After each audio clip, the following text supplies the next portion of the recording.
चाहे कोई भी मनुष्य हो, आप जो पाप करते हो उसके कारण अपराध बोध होता रहता है। पाप के कारण शांति भंग हो जाती है। पाप ही मनुष्य की सबसे बड़ी समस्या है।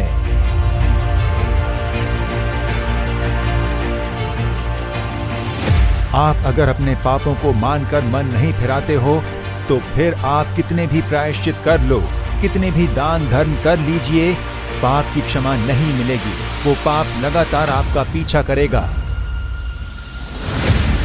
बस खेल खेल में शराब पीने लगा था, खेल खेल में इस नशे का सेवन करने लगा था, आज जीवन बर्बाद हो गया है। अब उसे छोड़ नहीं पा रहा हूं।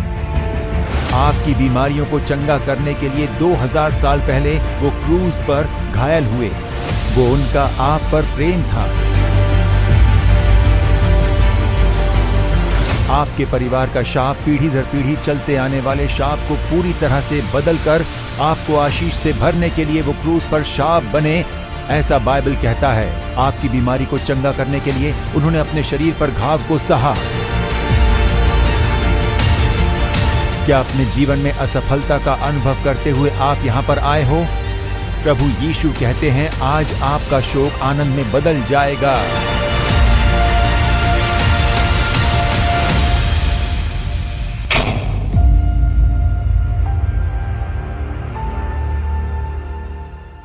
मेरे प्रियजनों, प्रभु यीशु मसीह के महान नाम में आपको मेरा प्रेम भरा अभिवादन। आज के इस अद्भुत पर्व कार्यक्रम में आप सभी का मैं प्रेम से स्वागत करता हूं। आप लोग कैसे हो? अच्छे हो? बिल्कुल स्वस्थ और खुशी के साथ हो? या आप कह रहे हो कि बहुत ही परेशानी है, बीमारी है, उसकी वजह से बहुत ही थकान है? क्या आप लोग ऐसा कह रहे हो? तो डरिए मत, आज आपका शोक आनंद में बदल जाएगा। इसीलिए आज का यह अद्भुत पर्व कार्यक्रम है। प्रभु यीशु ने किस लिए चमत्कार किया? लोगों के शोक को आनंद में बदलने के लिए ही प्रभु यीशु जीवन में चमत्कार करते हैं। जब प्रभु यीशु इस पृथ्वी पर थे तब कई बीमारियों से ग्रस्त लोग प्रभु यीशु मसीह को ढूंढ कर आते थे। पाप से उत्पन्न हुआ उनका दुख, पाप के प्रभाव के कारण शांति ना होने के कारण दुख, तो वैसे वो प्रभु यीशु को ढूंढ कर आए। प्रभु यीशु ने उनके पाप को क्षमा किया, पाप से छुटकारा देकर उनके शोक को आनंद में बदल दिया। बीमारी के कारण आया हुआ दुख, बीमारी के कारण शरीर प्रभावित हुआ है, और अब क्या मैं अपने जीवन में खुशी के साथ रह पाऊंगा? क्या मैं जी पाऊंगा ऐसी बीमारी के कारण मन में उत्पन्न होने वाले डर और दुख? तो वैसे यीशु को ढूंढकर कई लोग आए। प्रभु यीशु ने उनके लिए चमत्कार किया, उन्हें चंगाई दी, उनके दुख को आनंद में बदलकर उन्हें भेजा। शैतान द्वारा प्रभावित होकर मौत की शैया पर पड़े हुए लोगों को देखकर वेदना में पड़ी हुई एक मां, एक पिता, वो भी यीशु को ढूंढ कर आए थे कि मेरी बेटी दुष्ट आत्मा से प्रभावित हुई है, वो मौत से संघर्ष कर रही है, ऐसी एक वेदना। तब प्रभु यीशु उसे दुष्ट आत्मा से छुटकारा देकर उसके दुख को आनंद में बदल देते हैं। 3 दिन लोग प्रभु यीशु का उपदेश सुन रहे थे, बिना खाए बिना पिए। उपदेश खत्म होते ही लोगों को भूख लग गई थी, वो थक गए थे। वो तो जाहिर है, प्रभु यीशु देखते हैं कि मेरे बच्चों को दुख के साथ, थकावट के साथ नहीं भेजना है। मुझे उनका भूख मिटाकर उन्हें खुश करके यहां से भेजना है। उन्हें घर जाते समय दुख के साथ नहीं जाना चाहिए। इसीलिए वो चमत्कार करते हैं। 5 मछली 2 रोटियां को गुणा करके उन्हें तृप्त करके वो वहां से भेजते हैं, तो बड़ी खुशी के साथ वो अपने घर लौटते हैं। तो इस तरह से और भी कई दुष्प्रभाव जिसके कारण दुख होता है। ऐसे दुख से ग्रस्त कई लोग प्रभु यीशु को ढूंढ कर आए।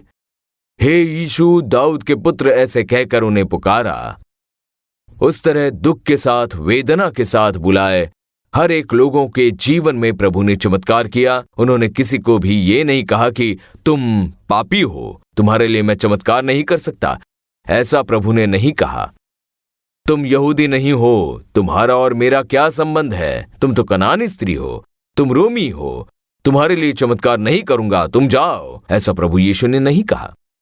वो हर एक जाति से बहुत बड़े हैं, वो हर एक धर्म से कई बड़े हैं। उसी तरह हर एक भाषा से भी बढ़कर हैं, चाहे कोई भी क्यों ना हो, किसी भी जाति से क्यों न जुड़े हो, किसी भी भाषा के क्यों ना हो, किसी भी प्रांत के लोग, फिर चाहे तमिल हो या तेलुगु हो, या फिर ये लोग चीन के हैं, रशिया के हैं, किसी भी राष्ट्र से क्यों ना हो, उन सभी के लिए उन्होंने चमत्कार किए। प्रभु यीशु पक्षपाती प्रभु नहीं है, वो आपसे प्रेम करते हैं।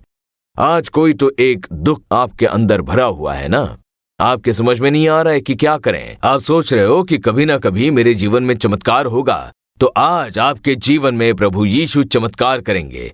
आज आपके चमत्कार का दिन है, और इसीलिए आज इस अद्भुत पर्व कार्यक्रम से प्रभु ने आपको जोड़ा है। आपसे प्रभु बहुत प्रेम करते हैं, आपकी चिंता करते हैं। वो आपसे ही कहते हैं कि मेरे पास आओ, मैं तुम्हें विश्राम दूंगा, ऐसी वो प्रतिज्ञा देते हैं। चाहे कोई भी क्यों ना हो, हे परिश्रम करने वाले और बोझ से दबे हुए लोगों, तुम मेरे पास आओ। तो आप कोई भी क्यों ना हो, अगर आप दुखी हो, मन में बोझ है, इस तरह आप चिंता में हो, तो प्रभु कहते हैं मेरे पास आओ। मेरे बेटे, मेरी बेटी, मैं तुम्हारे बोझ को बदलूंगा, तुम्हारे शोक को आनंद में बदल दूंगा। तो उन्होंने ही आपको न्योता दिया है, वही आपके साथ इस कार्यक्रम के द्वारा बातें कर रहे हैं, और वही आपके लिए चमत्कार करेंगे। अब क्या होने जा रहा है, कुछ देर बाद ये कार्यक्रम खत्म हो जाएगा। सबसे पहले हम आराधना के गीत गाएंगे। प्रभु यीशु को याद करके, उनके प्रेम को याद करके, हम जब गीत गाकर उनकी स्तुति करते हैं, तब हमारा हृदय तैयार होता है, और वही चमत्कार को पा लेने के लिए तैयारी का पहला कदम है। अगर आप ये गीत नहीं जानते हो, तो हम जैसे ही ये मुखड़ा गाते हैं, हमारे बाद आप भी हमारे साथ मिलकर ये गीत गा सकते हो। आप जहां कहीं पर भी हो, अपने घरों में प्रभु की स्तुति करते हुए ये गीत गाइए।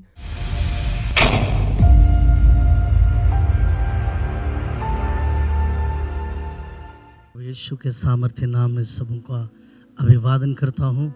हमारा परमेश्वर कहता है कि वो हमारे विलाप को नृत्य में बदलने वाला परमेश्वर है, और हमारे दुखों को आनंद में बदलने वाला परमेश्वर है। आइए हम मिल कर के प्रभु की स्तुति करें। वो हमें हरी हरी चराइयों में लेकर के चराता है, वो हमें सुखदायी जल के झरनों के पास लेकर के चलता है।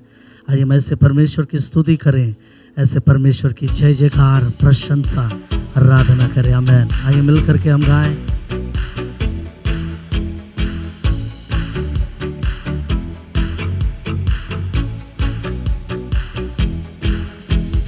यहोवा चरवाहा मेरा, कोई घटी मुझे नहीं है।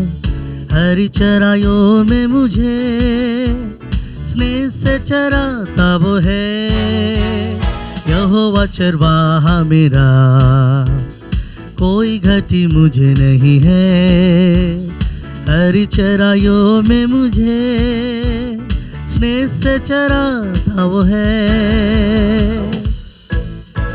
मृत्यु के अंधकार में जब मैं जाता था, प्रभु ने हमें बचा लिया, तसल्ली दी। आई हम उसकी प्रशंसा करें।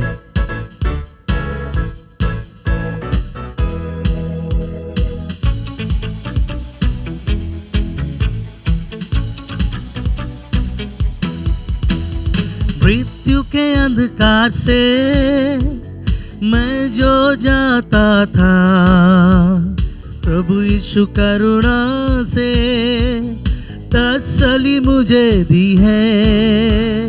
मृत्यु के अंधकार से मैं जो जाता था, प्रभु यीशु करुणा से तसल्ली मुझे दी है।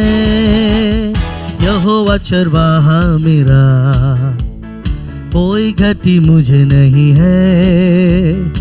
हरी चराइयों में मुझे स्नेह से चराता वो है। शत्रुओं के सामने में भी वो मेज को बिछाने वाला परमेश्वर है। प्रभु ने जो तैयार किया है, हमारा मन मगन है। आइए मिल करके गाएं।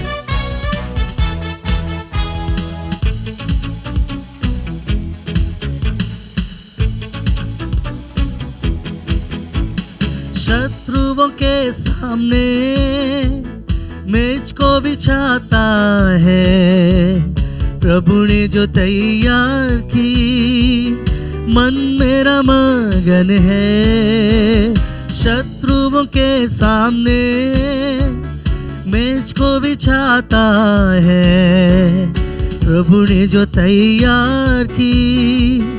मन मेरा मगन है यहोवा चरवाहा मेरा कोई घटी मुझे नहीं है। हरी चराइयों में मुझे स्नेह से चराता वो है। सर पर वो तेल मला है अभिषेक किया है दिल मारा भरा हुआ है। आइए इस भरे हुए दिल से प्रभु की आराधना प्रभु की महिमा प्रशंसा करें। सब मिलके गाएंगे। सर पर वो तेल मला है अभिषेक मुझे किया है दिल मेरा भर गया है और उमड़ भी रहा है। सर पर वो तेल माला है अभिषेक मुझे किया है दिल मेरा भर गया है और उमड़ भी रहा है। यहोवा चरवाहा मेरा कोई घटी मुझे नहीं है।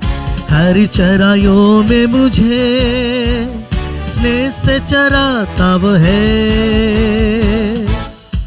सर्वदा प्रभु के घर में निवास करेंगे हम और आप।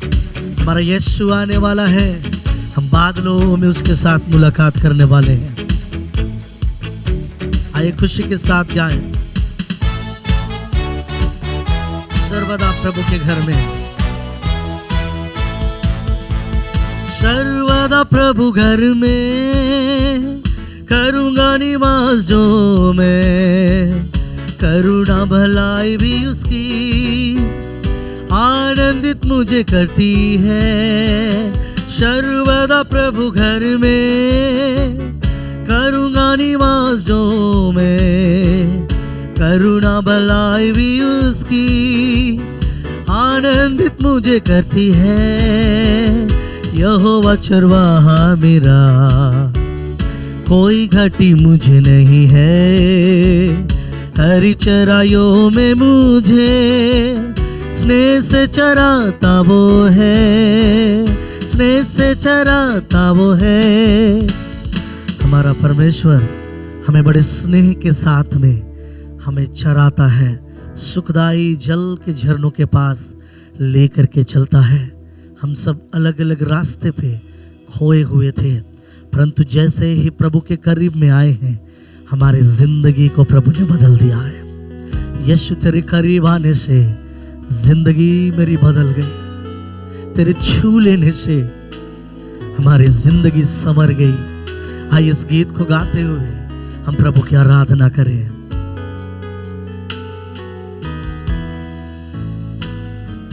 यीशु तेरे करीब आने से जिंदगी मेरी बदल गई।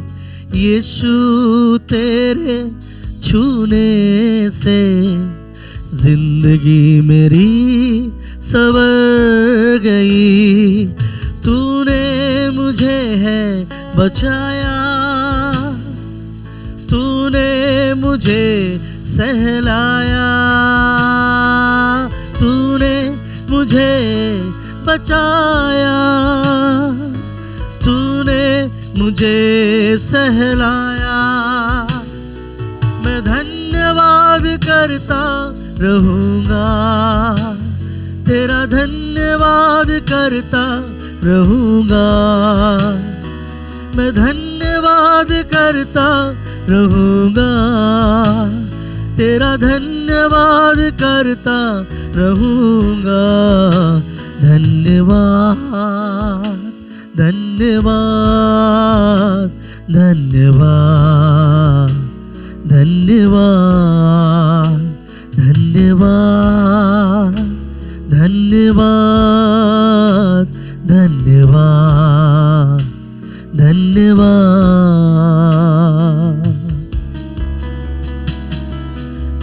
प्रभु तूने हमें सहलाया है। प्रभु तूने हमसे बेहद प्यार किया है। प्रभु तूने हमें गले से लगाया है। हमारे फिसलते और बहकते पाँवों को प्रभु तूने संभाला है पिता। प्रभु हम तेरा धन्यवाद करते हैं। Thank you Lord. मैं जो पापों में डूबा हुआ था और जो तुझसे दूर हुआ था, मैं जो पापों में डूबा हुआ था और जो तुझसे दूर हुआ था, तूने मुझे छुड़ाया, अपनी राह पे चलाया। तूने मुझे छुड़ाया, अपनी राह पे चलाया। मैं धन्यवाद करता रहूँगा, तेरा धन्यवाद करता रहूँगा, धन्यवाद करता रहूँगा। यीशु धन्यवाद करता रहूँगा।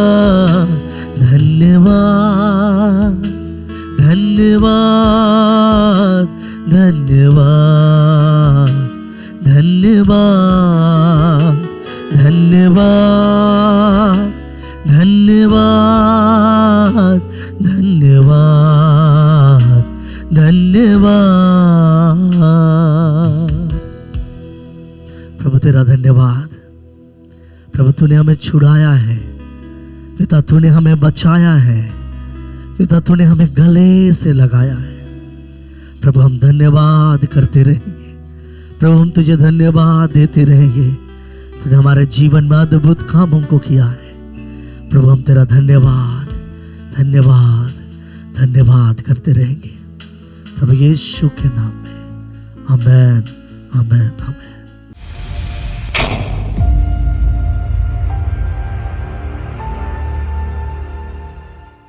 एक बार आप अपने हृदय पर हाथ रख लीजिए, अपनी आंखें बंद कर लीजिए और बस इतना कहिए कि प्रभु यीशु में विश्वास करता हूं, आपके सामर्थ्य को विश्वास करता हूं। मैं विश्वास करता हूं कि आज आप मेरे लिए एक चमत्कार करेंगे। आज आप मुझे स्वस्थ कर देंगे। आज आप मुझे छुटकारा देंगे। आज आप मुझे आशीष देंगे। आज मेरे दुख को आप खुशी में बदल दोगे। आज आप मेरे लिए एक चमत्कार करोगे, इसका मुझे विश्वास है। यीशु में विश्वास करता हूं। मेरे अविश्वास को क्षमा करके आप मेरे लिए चमत्कार कीजिए। हे प्रभु यीशु, आपका धन्यवाद। आमीन आमीन। तो यह विश्वास बहुत ही जरूरी है। आप सभी के विश्वास को दृढ़ करने के लिए ही गवाही होती है। अब आप कुछ गवाहियों को सुनने वाले हो, उसके पहले मैं कुछ कहना चाहता हूं। आज जब यह अद्भुत पर्व कार्यक्रम चल रहा है तो आप सभी के लिए प्रार्थना करने बहुत सारे लोगों को तैयार किया गया है। हम तक आप अपनी प्रार्थना विनती भेज सकते हो। फोन नंबर आपके स्क्रीन पर इस समय दिखाई दे रहा है, उसे आप लिख लीजिए और इस नंबर पर आप फोन करके अपनी प्रार्थना विनती हमें बता सकते हो। ईमेल एड्रेस है goodnews@jesusredeems.org और साथ ही व्हाट्सएप नंबर भी है। इनका उपयोग करके आप ईमेल भेज सकते हो, व्हाट्सएप नंबर पर भेज सकते हो या फोन पर संपर्क करके आपकी जो कोई भी प्रार्थना विनती है उसे हम तक पहुंचाइए। तो इस समय वीडियो में हम कुछ गवाहियों को देखने जा रहे हैं। उनमें से 2 परिवार यहां पर आए हुए हैं। प्रभु यीशु ने जो चमत्कार हमारे लिए किया है उसे लोगों तक पहुंचाना है, जिसकी वजह से कई सारे लोगों के विश्वास में बल आएगा। सबसे पहले हैं भाई गुणाशेखर, नामक्कल से उनका परिवार आया हुआ है। उनके जीवन में देखिए क्या हुआ था। एक बहुत बड़ा चमत्कार हुआ है। आप इस समय वीडियो पर उसे देखिए, उसके बाद हम उनसे रूबरू मिलेंगे। मेरा नाम है गुणाशेखरन। मेरी 2 बेटियां और एक बेटा है। नामक्कल जिले के पवित्रम गांव में रहता हूं और मैं एक टेलर हूं। मेरे पति बहुत ही धार्मिक थे। सुबह जल्दी उठकर स्नान करने के बाद माथे पर चंदन और तिलक लगाते थे। वो पूजा पाठ करने के बाद ही घर से निकलते थे। 9 साल से मैं पलनी जाया करता था और 13 साल मैं सबरीमला गया और 7 साल मैं तिरुपति भी जाकर आया। मैं मसीही हूँ। मैं चर्च जाती थी, प्रार्थना करती थी, घर पर प्रार्थना करते थे। मेरे पति को ये बिल्कुल पसंद नहीं था, इसलिए वो घर से हमेशा बाइबल उठाकर फेंक देते थे। 30 साल से मैं शराब पीने का आदी था और हर रोज मैं 2 क्वार्टर पीता था। शराब पीकर ही मैं घर आता था। बिन पिए मैं कभी भी घर नहीं लौटता। सुबह करीब 10 बजे से ही वो पीना शुरू कर देते थे। शराब पीने के बाद अपनी सिलाई की दुकान पर वो सोए पड़े रहते थे, तो वहाँ पर कोई भी आकर उनका सेलफोन चुरा लेता था या रखे हुए कपड़े चुरा लेते थे। दुकान पर से कैंची या धागे चुरा कर ले जाते थे। अगर मैं शराब ना पीऊं तो मेरा माइंड काम नहीं करता था और मैं बिल्कुल पागल समान हो जाता था। कई बार शराब के नशे में जब वो बाइक पर आते थे तब होश में न होने के कारण बेकाबू होकर गाड़ी से नीचे गिर जाते थे। रात के समय अगर तबीयत भी खराब हो जाए तो मेरे पिताजी को पता नहीं चलता। हम खुद अस्पताल चले जाते हैं और इलाज करवा लेते थे। हमारा क्या हाल हुआ है, घर में अगर कोई चोरी करके भी भाग जाए तो मेरे पिताजी को पता नहीं चलता था। होश में ही नहीं रहते थे वो। बहुत गाली गलौज करते थे, पीटते थे। हमें तो वो कमरे के अंदर बंद कर देते थे और बाहर से ताला लगा देते थे। मेन स्विच ऑफ कर देते थे, अंधेरे में छोड़ देते थे और कहते थे कि इसी अंधेरे में रहकर मर जाना तुम लोग। खाना खाते समय भी झगड़ते और गुस्से में आकर खाने की थाली उठाकर हम पर फेंक देते थे। इतना अत्याचार किया करते थे वो हम पर। उसके साथ एक और बुरी आदत थी, मुझे सिगरेट पीने की भी आदत थी। दिन में 2 पैकेट पी लेता। बिना सिगरेट पिए मैं कपड़े काट नहीं पाता था, माइंड काम नहीं करता, इसलिए हर समय मैं सिगरेट पीता रहता था। कम से कम दिन में 2 पैकेट सिगरेट तो पी लेता था। मेरे पिताजी सिगरेट पीकर बातें करते थे तो काफी स्मेल आती थी, इसीलिए मैं अपने पिता से बातें नहीं करती थी। कई सालों तक मैं अपने पिता के साथ बात नहीं करती थी। मानसिक रूप से हम पर बहुत ही बुरा प्रभाव पड़ा। मुझ पर और मेरे बच्चों पर बहुत ही प्रभाव पड़ा। अच्छा खाना खाने के लिए मेरे बच्चे बहुत तड़पते थे। मेरे बच्चे और मुझे भी अच्छे कपड़े पहनने के लिए बहुत इच्छा होती थी। दुकान पर जाकर जब नए नए कपड़े देखते थे तो हमें भी इच्छा होती थी कि हम भी ऐसे कपड़े पहने। कई बार हमारे मन में इच्छा हुई जहर पीकर जान देने की भी मैंने कई बार कोशिश की थी। कोरोना के समय हम लोग आओ प्रार्थना करे कार्यक्रम देखते थे और उसमें एक बार मोहन अंकल ने कहा था कि शराब पीने वालों के लिए प्रार्थना करनी चाहिए, उनसे हमें नफरत नहीं करनी चाहिए। फिर मैंने अपने पिताजी के लिए आंसू बहाकर प्रार्थना करनी शुरू कर दी। प्रभु मेरे पिता ये शराब का नशा छोड़ दे। मेरे फ्रेंड्स के पिताजी बच्चों के साथ कितने खुशहाल है, तो मेरे पिताजी भी उसी तरह नॉर्मल जिंदगी जीने लगे। ऐसी मैं आंसू बहाकर प्रार्थना करती थी। और उसी समय साल 2022 में अगस्त के महीने में नाके की प्रार्थना में मेरे पति को हम ले गए। उन्होंने आने के लिए मना कर दिया था, पर हम उन्हें जबरदस्ती ले गए। और उस नाके की प्रार्थना में भाई मोहन ने शराबियों को, नशा करने वाले, गांजा और तंबाकू का सेवन करने वाले सभी लोगों को उन्होंने आगे आने के लिए कहा। तभी मेरे पति से मैंने कहा कि आप भी आगे जाइए, और वो आगे जाकर खड़े हो गए। और फिर उनके लिए और सभी के लिए भाई मोहन प्रार्थना कर रहे थे और उन्होंने कहा कि अब से परमेश्वर आपको नशे से छुटकारा दे रहे हैं, शराब के नशे से भी आप लोगों को मुक्त कर रहे हैं प्रभु। मैंने भी प्रार्थना की कि मुझे छुटकारा चाहिए।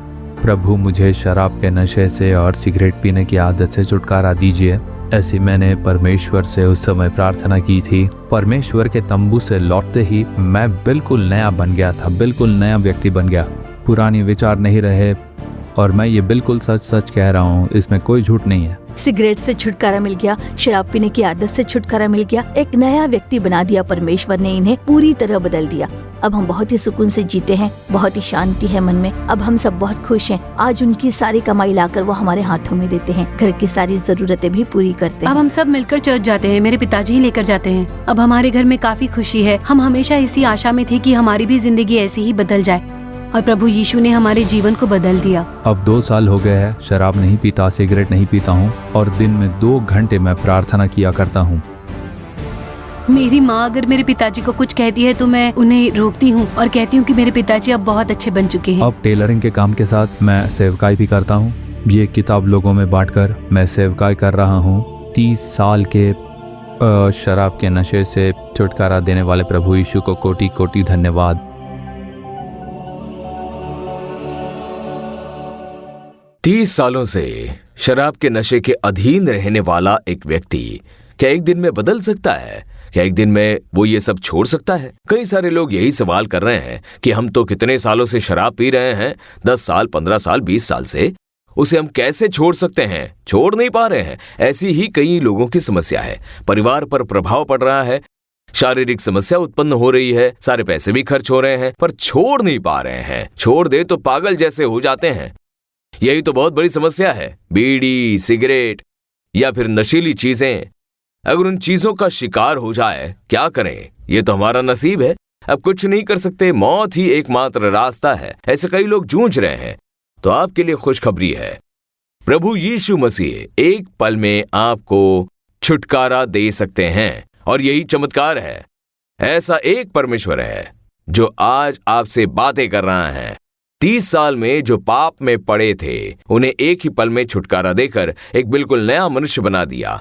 2 साल हो गए अब पिछले 2 साल से उस पूरे परिवार में कितनी खुशी छाई है। तो जब कोई शराब के नशे में डूबा रहता है तो सिर्फ वही नहीं, उनका पूरा परिवार प्रभावित होता है। इस बात को भूल मत जाइए। तो आज आपके छुटकारे का दिन है और यही एक चमत्कार है। अगर आज आप दिल से प्रार्थना करते हो कि प्रभु मुझे भी एक छुटकारा चाहिए, तो छुटकारा होगा। आइए अब उस परिवार से रूबरू मिलते हैं। वो लोग यहां पर आए हैं, तो आइए उस परिवार से हम कुछ बातचीत करते हैं। आइए। जय मसीह के भाई। इनको छुटकारा मिला। ये उनकी पत्नी है और ये उनकी बेटी है। ये मेरी आप बेटी क्या है, करती हो? असिस्टेंट प्रोफेसर मैं है। असिस्टेंट प्रोफेसर हूँ। क्या कहा? असिस्टेंट प्रोफेसर हूँ।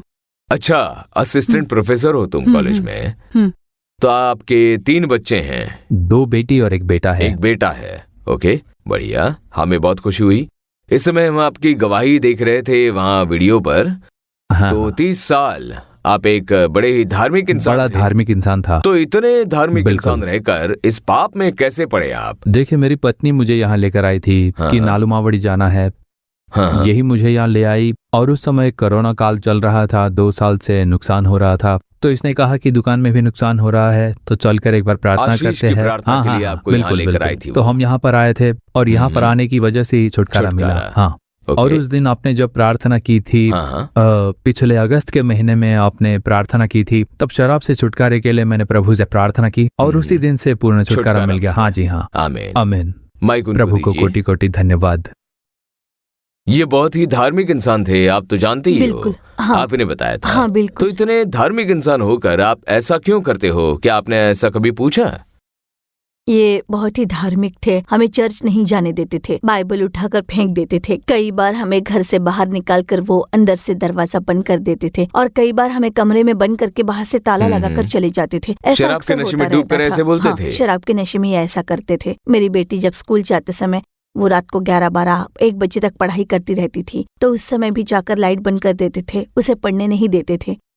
ये कहते थे कि जब देखो लाइट जलता रहता है। बुरी स्थिति थी। हाँ, बहुत मुश्किल स्थिति थी। घर की जरूरी चीजें भी नहीं लाकर देते अब थे। पिछले 2 साल से कैसी स्थिति है? अब सब ठीक है।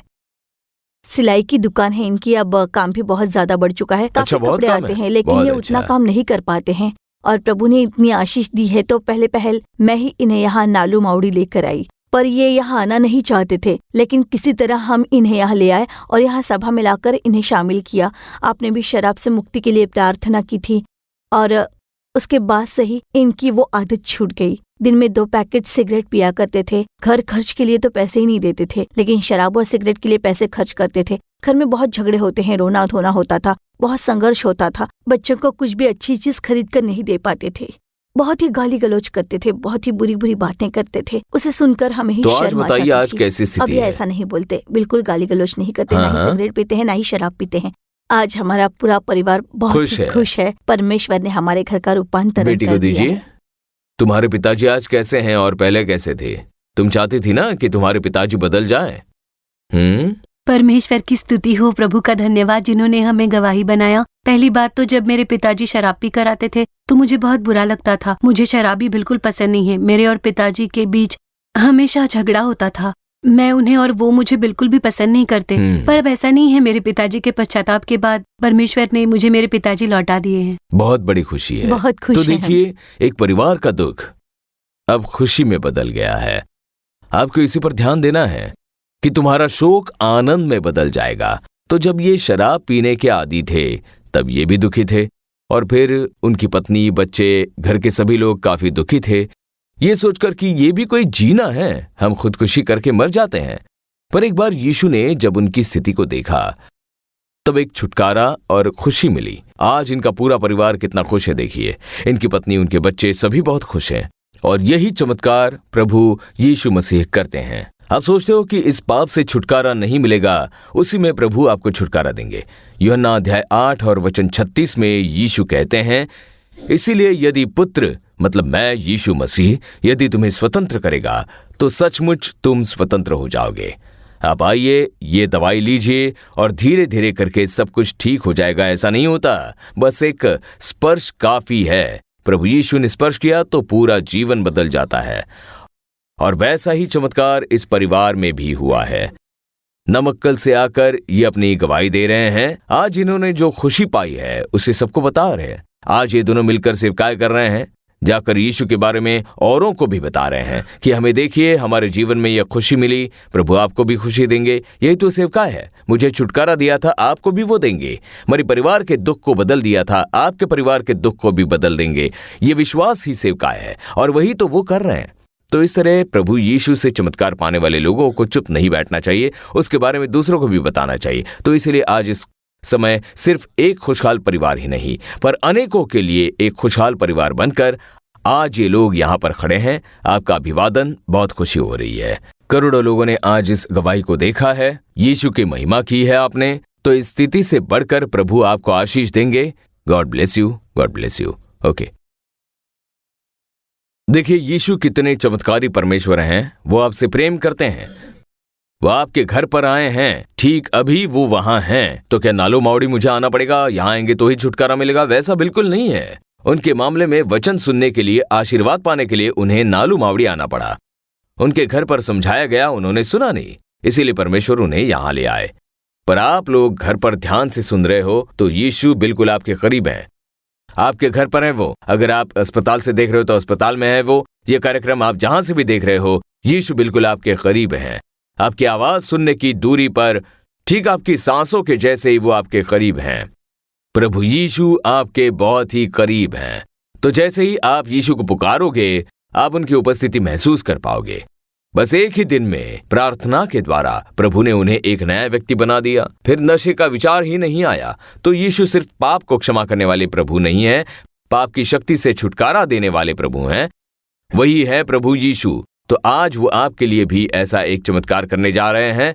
हो सकता है आपके घर में आपके पति, पिता या आपके भाई शराब पीकर आते हैं तो आपको गुस्सा आएगा, आप चिढ़ जाओगे क्योंकि इसका दुष्प्रभाव होता है। इसीलिए आप शायद उनसे नाराज होते हो। ऐसा मत कीजिए। जैसे उस बेटी ने कहा ना, पहले उसके पिता उसे पसंद नहीं थे क्योंकि वो हमेशा शराब पीकर आते थे। फिर जब उनसे प्रेम करके प्रार्थना करें, ऐसा कहने पर उस बेटी ने प्रार्थना की कि मेरे पिता को बदल दीजिए प्रभु। तो आप भी वैसा ही करें। आपके परिवार में अगर कोई शराब पीता है तो उनसे नाराज मत होइए, प्रेम भाव रखें। दरअसल वो एक दासत्व में बुरी तरह से फंस चुके हैं, वो उसे छोड़ नहीं पा रहे हैं। तो उनसे प्रेम भाव से रहिए। जब उनके लिए आप बोझ के साथ प्रार्थना करोगे तो प्रभु चमत्कार करेंगे। यही हमने देखा। आगे हम एक और गवाही देखने जा रहे हैं। तुतुकुड़ी से एक परिवार है, वो यहाँ पर आए हैं, पर पहले वीडियो में हम उनकी गवाही देखेंगे। कई परिवारों में छोटे छोटे बच्चे हैं। आप इस समय ये कार्यक्रम देख रहे हो ना, तो छोटे बच्चों के लिए ही ये गवाही है। स्कूल में पढ़ने वाले छोटे छोटे बच्चे, पहली, दूसरी, तीसरी, चौथी में जो पढ़ाई करते हैं, आप सभी इस समय छोटी बच्ची की गवाही सुनने जा रहे हो। तो जो परिवार हैं, पेरेंट्स, आप भी आपके बच्चों के आगे आप क्या गलती करते हो, इस गवाही के द्वारा आप उसे जान पाओगे। ये कई परिवारों में आज एक आम समस्या बन चुकी है। हमारे बच्चे सेलफोन में ही पड़े रहते हैं, पढ़ाई नहीं करते, मोबाइल नहीं दिया तो गुस्सा आ जाता है। तो उसके लिए कौन कारण है? क्या उसमें से छुटकारा मिल सकता है? उसी के बारे में एक गवाही है। आइए पहले उस गवाही को हम देखते हैं। मेरा नाम है लीडिया। हम लोग तुतुकुड़ी में रहते हैं और मेरे 2 बच्चे हैं। मेरे पति का वुड फर्नीचर मैन्युफैक्चरिंग का बिजनेस है। मेरी बेटी, जिसका नाम है जोना, अब उसकी उम्र 7 साल है। लेकिन जब से वो 1.5 साल की थी, तब से ही खाना खाते समय मैं उसे यूं ही सेल फोन पर कोई गेम या फिर कोई कार्टून चैनल लगाकर देती थी ताकि बिना जिद किए वो पूरा खाना खा ले। लेकिन फिर स्थिति ऐसी हो गई कि मोबाइल के बिना वो खाना बिल्कुल नहीं खाती। मुझे कुछ भी समझ नहीं आया, पर मुझे अपना काम पूरा करना था क्योंकि उसे जल्दी से खाना खिलाना बहुत जरूरी था और इसीलिए उसे सेल फोन पर कुछ दिखाते हुए मैं खाना खिलाती थी। दरअसल वो बुरी आदत मैंने ही लगा दी। स्कूल से लौटकर सेल फोन देखती थी, खाना खाते समय सेल फोन देखती, रात के 12 बजे तक सोती नहीं थी। लगातार 3-4 घंटे वो सेल फोन देखती रहती थी। सिर्फ खाना खिलाने के लिए जो मैंने मोबाइल देना शुरू किया था, लेकिन उसके बाद उसके हर एक काम में, मान लो नहाने के लिए जिद करे तो मैं यही कहती थी कि सेल फोन चाहिए तो तुम जल्दी से नहा लो, अगर तुम ये करोगी तो मैं तुम्हें दूंगी। ऐसा मैं खुद उसे ब्लैकमेल करने लग गई थी। उसकी जितनी उम्र थी उससे कई ज्यादा बढ़कर उसके अंदर टेंशन और गुस्सा रहता। और तो और कई बार हम लोगों ने देखा कि उसके हाथों से सेल फोन छीनने पर वो मारने लग जाती थी। उसे इतना ज़्यादा गुस्सा आता था कि उसके हाथों में जो भी मिलता था उसे उठाकर हम पर फेंकने लग जाती थी। तो इसके चलते घर के कई सामान टूट गए थे। 7 साल की बच्ची में जितना बल होना चाहिए उतना नहीं था उसमें, और तभी हमारी समझ में आया कि कुछ तो बहुत बड़ी गड़बड़ है और सेल फोन के वजह से ही वो इतनी प्रभावित हुई है। कोई छोटे बच्चे घर आते थे तो उनके साथ भी जाकर नहीं खेलती थी, पर 24 घंटे वो बस सेल फोन ही देखा करती थी। अब जो कुछ वो सेल फोन पर देखती है, जो कुछ उसमें दिखाई देता है, वो वैसा ही व्यवहार करती। उसमें कोई हंसता तो ये भी हंसती थी, अगर उसमें कोई रोता तो इसकी भी आंखों से आंसू बहने लगते। बात ऐसी हो गई कि वो मोबाइल के साथ जीने लग गई। जब उसके हाथों में मेरा फ़ोन रहता था तब मेरे जो भी फ़ोन आते थे दोस्तों से या बिजनेस सर्कल से, तो ये उस कॉल को कट कर देती थी। कोई ज़रूरी कॉल आता तो भी ये कट कर देती थी। फिर 2 दिन के बाद वो लोग कहते थे कि हमने आपको 2 दिन पहले फ़ोन किया था पर आपने बिल्कुल जवाब नहीं दिया। तो उसके बाद जब हम लोग चेक करते तो इसी ने उस कॉल को रिजेक्ट किया होता था। जो दूसरी समस्या थी वो थी सेल फोन पर ज़्यादा गेम खेलने की वजह से उसकी उंगलियों में दर्द होना शुरू हो गया था। जब देखो वो उंगलियों में दर्द होने की शिकायत करती रहती थी और हम लोगों को मालिश करने के लिए बोलती थी, तो हम लोग उंगलियों की मालिश करके उसे सुला देते थे। और उसी के साथ सिर पर भी दर्द होने की शिकायत करने लग गई। वो कहती थी कि सर के अंदर कुछ तो हो रहा है, बहुत ही दर्द हो रहा है, डर लग रहा है। तो उस तरह की एक स्थिति बन चुकी थी। मेरी बेटी लगभग 5 साल तक सेल फोन की बंधुआई में थी।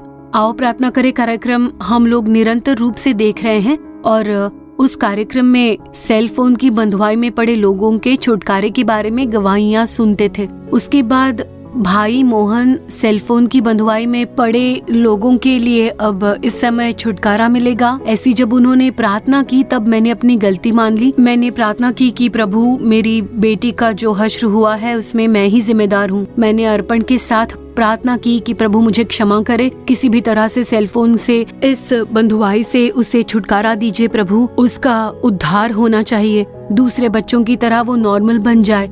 उसे अर्पण करते हुए आंसू के साथ, बोझ के साथ मैं निरंतर प्रार्थना करती थी। और ऐसे ही समय में साल 2024 में फरवरी के महीने में हम लोग परमेश्वर के तंबू में गए थे। तब वहाँ पर जो किड्स फेलोशिप कार्यक्रम चल रहा था उसमें मैंने अपनी बेटी को भेजा और वहाँ पर छोटे बच्चों की सेवकाई चलाने वाले जो ब्रदर्स थे वो सेल फोन के अधीन हुए बच्चों के लिए और उसमें से छुटकारा पाने के लिए, उनके उद्धार के लिए वहाँ पर प्रार्थना की। तब किड्स फेलोशिप से बाहर लौटते समय ही उसके अंदर एक बहुत बड़ा बदलाव देखा हमने। उसे देखकर हम लोग खुद बहुत ही आश्चर्यचकित हुए और आते ही उसने कहा कि माँ मैं अब से सेल फोन नहीं देखूंगी, क्योंकि उस भाई ने कहा कि जो सेल फोन देखते हैं वो शैतान के बच्चे हैं और जो लोग सेल फोन नहीं देखते वो प्रभु यीशु के बच्चे हैं। तो हमें समझ आया कि अब से सेल फोन नहीं देखना है, ऐसा वहाँ भाई ने कहा है। इसने बताया कि वहाँ पर जो भाई वो कार्यक्रम में थे उन्होंने कहा, और उसी समय से लेकर इसके अंदर एक बहुत बड़ा बदलाव हम लोग महसूस कर पा रहे थे निश्चय में। और उस दिन से लेकर आज तक मेरी बेटी बिल्कुल भी सेल फोन नहीं देखती है। अब हम उसे कहीं बाहर ले गए तो भी वो हमसे सेल फोन नहीं मांगती। अब जब उसके हाथों में फ़ोन दे दो तब भी वो उसे लेती नहीं। वो कहती है कि मुझे ज़रा भी फ़ोन देखने की इच्छा नहीं हो रही। मजाक में फ़ोन करो तो भी वो कहती है पिताजी आप ही का फ़ोन बज रहा है, आप ही जाकर उठाइए। तो उस हद तक प्रभु ने मेरी बेटी को बदल दिया है। अब वो बिल्कुल भी गुस्सा नहीं करती है, ना ही चिड़चिड़ापन है। अब वो बहुत ही खुश है और हमारी हर एक बात मानती है। अब जब मैं फ़ोन देखता रहता हूँ तो उस समय वो मेरे पास आती है, तो मैं पूछता हूँ क्या फ़ोन देखना है, तो वो कहती है कि आप भी फ़ोन नीचे रख दीजिए। मुझसे क्यों कहते हो आप भी फ़ोन नीचे रख दीजिए, ऐसे कहकर वो फ़ोन बंद कर देती है। और आज वो सुबह जैसी ही उठती है वो बाइबल पढ़ने लगती है, प्रार्थना करती है, परमेश्वर के साथ ज्यादा से ज्यादा समय गुजारती है। 5 साल से जो मेरी बेटी सेलफोन के अधीन थी, छुटकारा देने वाले प्रभु यीशु को कोटि कोटि धन्यवाद। देखा कितना बड़ा चमत्कार था ये। कई परिवारों में आज यही समस्या है। तो छोटे बच्चों, क्या आपकी वजह से घर में परेशानी है? क्या आप लगातार सेलफोन के लिए झगड़ते रहते हो और बोलते हो कि मेरी माँ हमेशा डांटती रहती है, मेरी माँ बिल्कुल अच्छी नहीं है, वो हमेशा मुझे डांटती है क्योंकि तुम लगातार सेलफोन देखती रहती हो, इसलिए वो डांटती है। अगर कुछ समय के लिए एक कार्यक्रम देख लिया या बच्चों का कार्यक्रम देख लिया, फिर बाजू में रख देना, पर घंटे भर बैठकर उसी में पड़े रहना, वो वास्तव में एक बहुत बड़ी समस्या है। तो वो आपको दास बना देगा।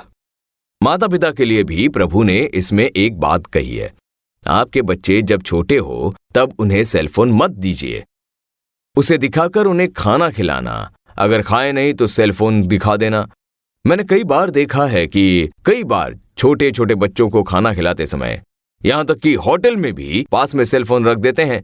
वो बच्चे जब उसे देखते हैं तभी खाना खिलाते हैं। दरअसल ये बुरी आदत है। मतलब आप खुद अपने बच्चों को एक दासत्व में डाल रहे हैं। शैतान उसका उपयोग करके बच्चों को दास बना देगा। तो उस बच्ची की भी पढ़ाई प्रभावित हुई, उसकी सेहत में प्रभाव पड़ा, मानसिक रूप से प्रभाव पड़ा। तो ये आज के दिन में कई परिवारों में देखा जा सकता है। तो इसीलिए छोटे बच्चों को आप सेलफोन से हमेशा दूर रखें। उसे दिखाते हुए खाना खिलाना, उसे दिखाकर उन्हें खुश करना, ऐसा बिल्कुल भी मत कीजिए। इस बुरी आदत को आप तुरंत ही रोक दीजिए।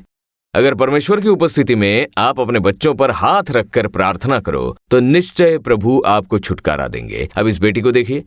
नालू मावड़ी में नाके की प्रार्थना के समय अलग से छोटे बच्चों के लिए एक सभा होती है, क्योंकि वहां पर छोटे बच्चों के लिए संदेश दिया जाना होता है।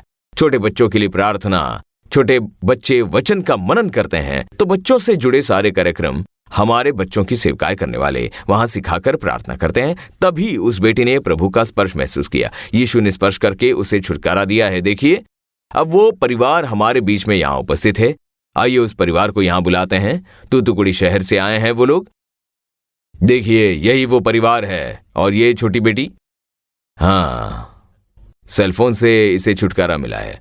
बहुत खुशी हुई आपसे मिलकर और आपकी गवाही सुनकर।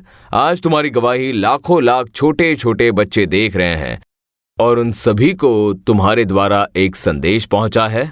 सेलफोन के अधीन मत हो जाओ, उसे मत देखना। बच्चों को एक चेतावनी मिली है, तो हमें बहुत खुशी हो रही है। जब ये बच्ची सेलफोन देखती थी तो आपने बहुत कुछ बातें कही कि कितना बड़ा दुष्प्रभाव पड़ गया था। तो क्या उस समय आपको अपनी बेटी पर गुस्सा आ रहा था? गुस्सा तो आ रहा था, पर ये छोटी बच्ची है इसीलिए हम कुछ नहीं कर पाए, क्योंकि उसमें सबसे बड़ा हाथ तो हमारा ही था। हमने उसे फ़ोन इसीलिए दिया था कि हमारे काम के बीच में कोई बाधा ना आए, लेकिन उसकी वजह से वो समस्या में पड़ गई थी। पहले तो वो बहुत गुस्सा करने लग गई थी। उसके हाथ से सेलफोन छीन लो तो वो मारने लगती थी, चीजें फेंकने लगती। जब सिर दर्द शुरू हुआ तभी हम लोग ज्यादा घबरा गए थे कि कहीं कुछ गंभीर न हो। क्योंकि बात यह है कि पाप के पीछे हमेशा दुष्ट आत्मा होती है, क्योंकि मना करने पर वो हमेशा गुस्सा दिलाती है। आपने देखा ना, शराबियों को पीना मना करे तो उन्हें गुस्सा आ जाता है, वो सब तोड़ने फोड़ने लगते हैं। या दूसरी नशे का सेवन करने वाले, वो जिसके अधीन होते हैं ना, उसे मना करो तो उन्हें गुस्सा आता है। वो दुष्ट आत्मा ही ऐसा करती है। इसे समझेगा नहीं क्योंकि ये तो छोटी बच्ची है, पर पीछे से वो दुष्ट आत्मा कार्य करती है। पर आपने उसे जल्दी समझ लिया। पढ़ने के लिए कहो तो पहले कहेगी कि आप फोन दोगे क्या। 10 मिनट में अपनी पढ़ाई पूरी करके फिर वो सेल फोन देखने बैठ जाती थी। अच्छा, आप जरा उन्हें दीजिए। इसकी वजह से घर पर रहने के कारण उन्हें समस्या हुई होगी। हाँ, तो बताइए कि आपने इसे कैसे संभाला घर पर? हमें बहुत ही तकलीफ हुई थी, इसके लिए हमने बहुत कष्ट उठाए।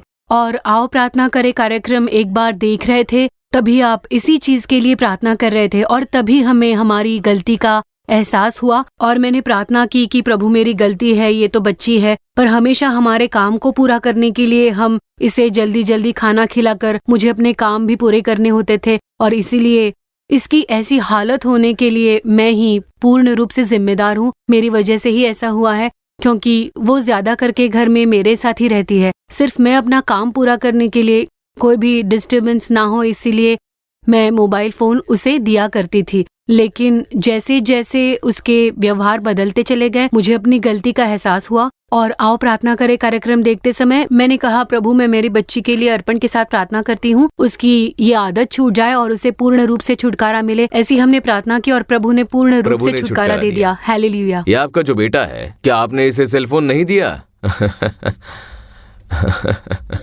ओके, तुम बच गए बेटा। क्या सेलफोन देखते समय ये तुमसे झगड़ती थी? हाँ बिल्कुल। हाँ। क्या तुम इसे सेलफोन देखने से मना करते थे? हाँ, मैं इसे मना तो करता था लेकिन ये तुरंत ही मुझसे झगड़ने लगती थी। उस समय उसके हाथों में जो कुछ मिलता जैसे तकिया वगैरह मुझ पर फेंक दिया करती थी। इसे गुस्सा आता था। हाँ। और अब ये कैसी है? अब ये बिल्कुल बदल गई चुकी है। अभी तो सुबह उठते ही ये बाइबल पढ़ती है और वचन पढ़ने के बाद वो फिर सुबह उठकर प्रार्थना भी किया करती है और कुछ प्रार्थना विनंतियों पर भी ये प्रार्थना किया करती है। तो अब ये बदल चुकी है।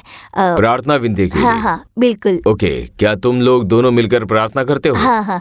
तुम दोनों मिलकर करते हो? हाँ। आपके लिए रोजाना प्रार्थना करती है। मेरे लिए रोज प्रार्थना करती हो तुम? जॉयस आंटी के लिए भी।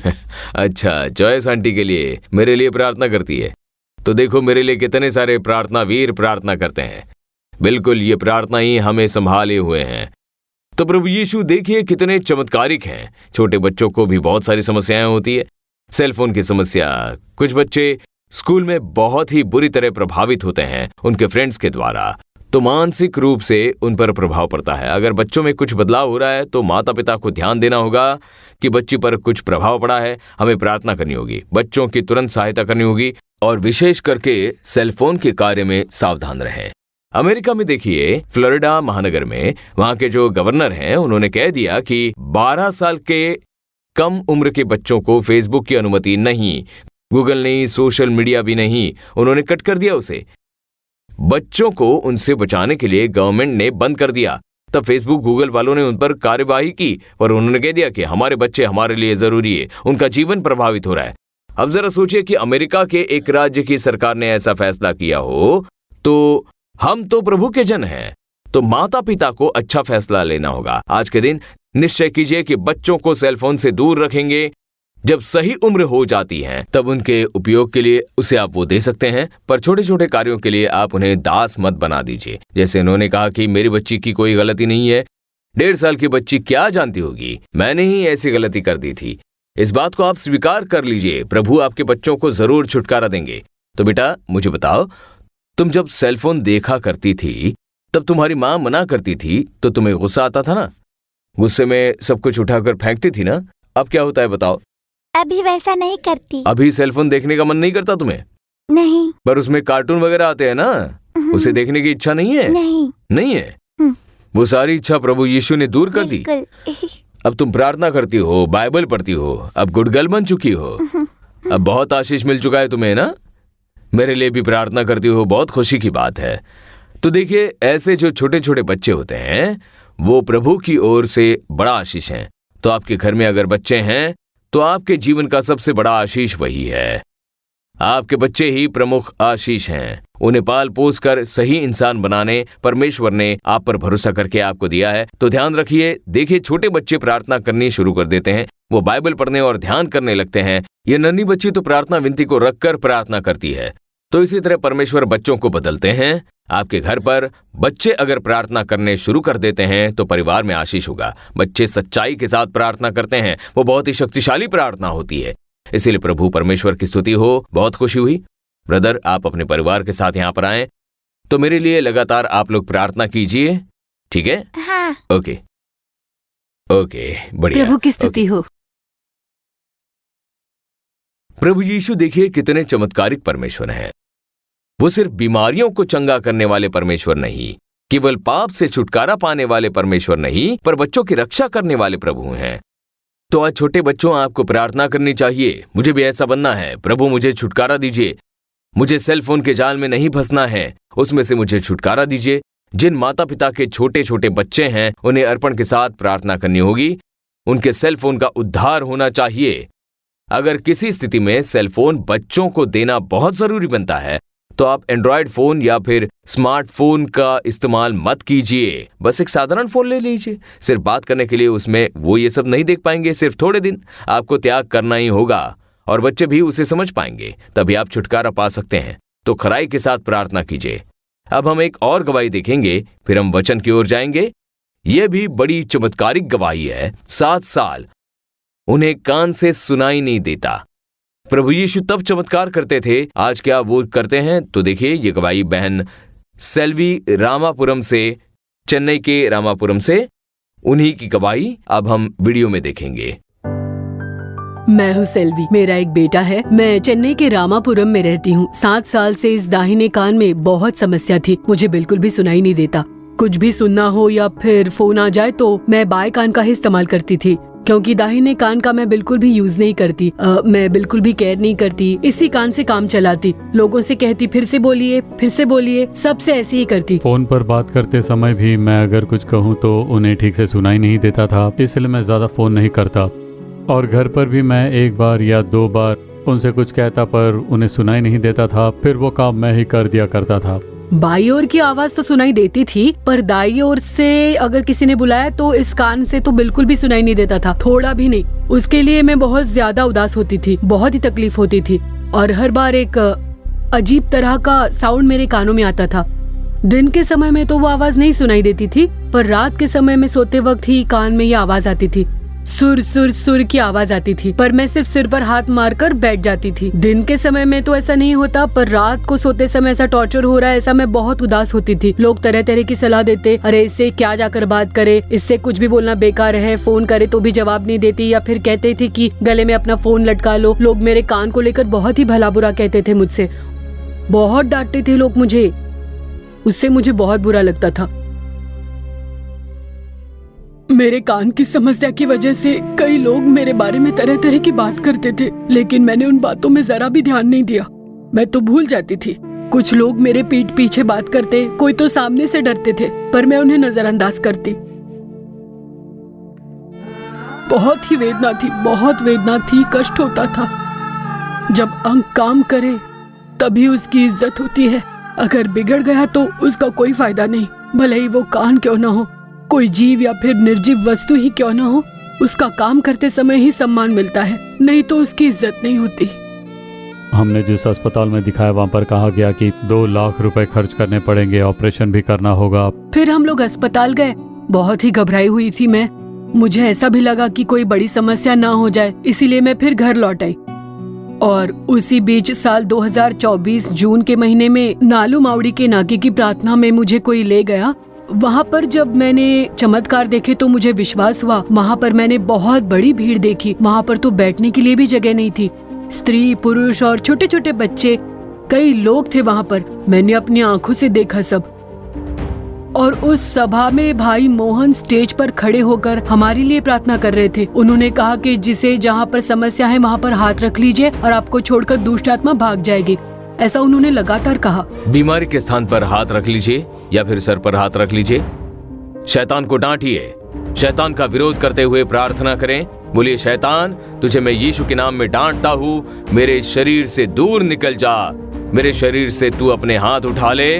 तुम्हें डराने वाली आत्मा, कमजोर करने वाली आत्मा, बीमारी लाने वाली आत्मा इस समय आपको छोड़कर जा रही है। अभी छुटकारा हो रहा है। मैं एक हाथ कान पर और एक हाथ सिर पर रखे हुए थी। जैसे जैसे वो बोल रहे थे मैं भी रोते हुए लगातार प्रार्थना कर रही थी कि प्रभु मुझे इस कान में छुटकारा दीजिए। हे यीशु, इस कान को पूरी तरह चंगा कर दीजिए। मैं लगातार वैसा कह रही थी। फिर उन्होंने उस प्रार्थना को खत्म किया और ठीक प्रार्थना के खत्म होने के बाद उन्होंने कहा कि हाथ निकाल लीजिए। और जैसे ही मैंने अपने कान से अपना हाथ निकाला तो मेरे कान से कुछ एक कीड़े जैसा बाहर निकल कर गया। मैं उसका बयान नहीं कर पा रही हूँ, पर मैंने महसूस किया। झट से आवाज करते हुए वो बाहर निकल गया। लगातार मेरे कान में जो आवाज आती रहती थी वही आवाज उस समय कान से बाहर निकली।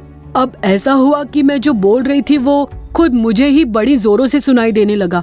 अब ऐसा हो गया कि मैंने धीमे से कहा तो भी मुझे वो मेरे कानों में जोर से सुनाई देने लग गया और तब मुझे बहुत खुशी हुई और इस बात की खुशी हुई कि कोई मुझे अब बहरी नहीं बुलाएगा। मैं अपनी खुशी का बयान नहीं कर पा रही हूँ। उन्होंने चेक भी किया, करीब आधे घंटे उन्होंने चेक किया, यहाँ खड़े रहकर बुलाया और इस तरफ से भी बुलाया और मैं लगातार उनका जवाब दे रही थी। हाँ सुपर सेल्वी सुपर, ऐसा उन्होंने कहा। अब इस कान का इस्तेमाल नहीं करती। फोन उठाने के बाद भी जैसा आपने भी फोन किया था तब मैं इसी कान से सुनकर आपको जवाब दे रही थी। अब नालू मावड़ी जाकर आने के बाद दाहिने कान का ही इस्तेमाल करती हूँ। इस कान का बिल्कुल भी इस्तेमाल नहीं करती हूँ। 7 साल से वही किया। अब दाहिना कान स्वस्थ है। अब पहले तरह तरह की आवाजें जो आती थी कान में वैसी कोई आवाज नहीं आती। उतनी चंगाई पाली है मेरे कानों ने।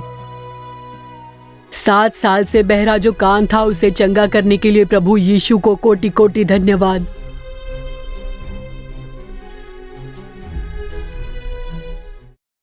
देखिए कितना बड़ा चमत्कार था, कितना खुश होकर वो बोल रही थी। मुस्कुराते हुए चेहरे पर खुशी के साथ जब वो हमें ये बता रही थी तब उनके हृदय में कितनी खुशी थी। और यही है यीशु, मनुष्य के दुख को आनंद में बदलने वाले ही प्रभु यीशु हैं। और इसीलिए तो प्रभु यीशु आए। तो देखिए 7 साल तक कान में समस्या थी। सिर्फ एक बार उन्होंने यीशु के पास आकर प्रार्थना की, नालू मावड़ी आकर गए तो उनके लिए चमत्कार हुआ। तो क्या नालू मावड़ी गए तभी चमत्कार होगा? नालू मावड़ी में ऐसी खास क्या बात है अगर आप ऐसा पूछते हो? यहाँ कोई ऐसी विशेष बात नहीं है, बस यीशु ही विशेष हैं। यहाँ पर 24 घंटे सिर्फ प्रार्थनाएं होती हैं, इसीलिए लगातार यहाँ पर प्रभु की उपस्थिति बनी रहती है। 24 घंटे सिर्फ स्तुति और प्रार्थना होती है। प्रभु की आज्ञा के अनुसार हम लोग इसे कर रहे हैं। इसीलिए जब यहाँ पर कोई आकर प्रार्थना करता है तो तुरंत ही वो प्रभु की उपस्थिति का अनुभव करते हैं। परमेश्वर की उपस्थिति प्रार्थना करने वाली जगह पर हमेशा रहती है। आप रोजाना अपने घर में प्रार्थना तो कीजिए, आपके घर में प्रभु की उपस्थिति हमेशा रहेगी। इसीलिए तो हम लोग हमेशा कहते हैं कि सुबह उठकर पारिवारिक प्रार्थना करें। प्रभु यीशु की स्तुति करते हुए प्रार्थना करोगे तो आपके घर में उनकी उपस्थिति रहेगी। तो यही बात है। मतलब नालू मावड़ी जाएंगे तभी चमत्कार होगा ऐसा नहीं है। आप जहां पर हो वहां से भी आज ही अपना चमत्कार पा सकते हो, आज ही अपनी चंगाई भी पा सकते हो। तो देखिए 7 साल, कल भी आपने गवाही सुनी थी, 69 साल तक उन्हें सुनाई नहीं दिया। मतलब जन्म से ही 69 साल वो टीचर थी और फिर सेवानिवृत्त हो गई। लेकिन यीशु ने चमत्कार किया और उनके कान खोल दिए। प्राकृतिक रूप से बढ़कर कार्य करने वाले हैं प्रभु यीशु, इसीलिए वो चमत्कार है। आज आपके लिए वो चमत्कार करेंगे। आज आपकी क्या समस्या है, क्या बीमारी है, क्या संघर्ष है, जो बात आपको दुख पहुंचाती है, आपके दुख को बदलने के लिए प्रभु यीशु चमत्कार करेंगे। तो हम प्रभु के वचन पर ध्यान करके फिर प्रार्थना करेंगे। उससे पहले हम एक गीत गाने जा रहे हैं। शक्ति है, शक्ति है, अद्भुत शक्ति है। अब यीशु के लहू की जो शक्ति है वो हमें पाप से, शाप से, बीमारी से, शैतान की दुष्टता से छुटकारा देता है। तो इसीलिए क्रूस पर बहाए उस लहू को याद करते हुए इस समय हम गीत गाएंगे, फिर हम वचन का ध्यान करेंगे।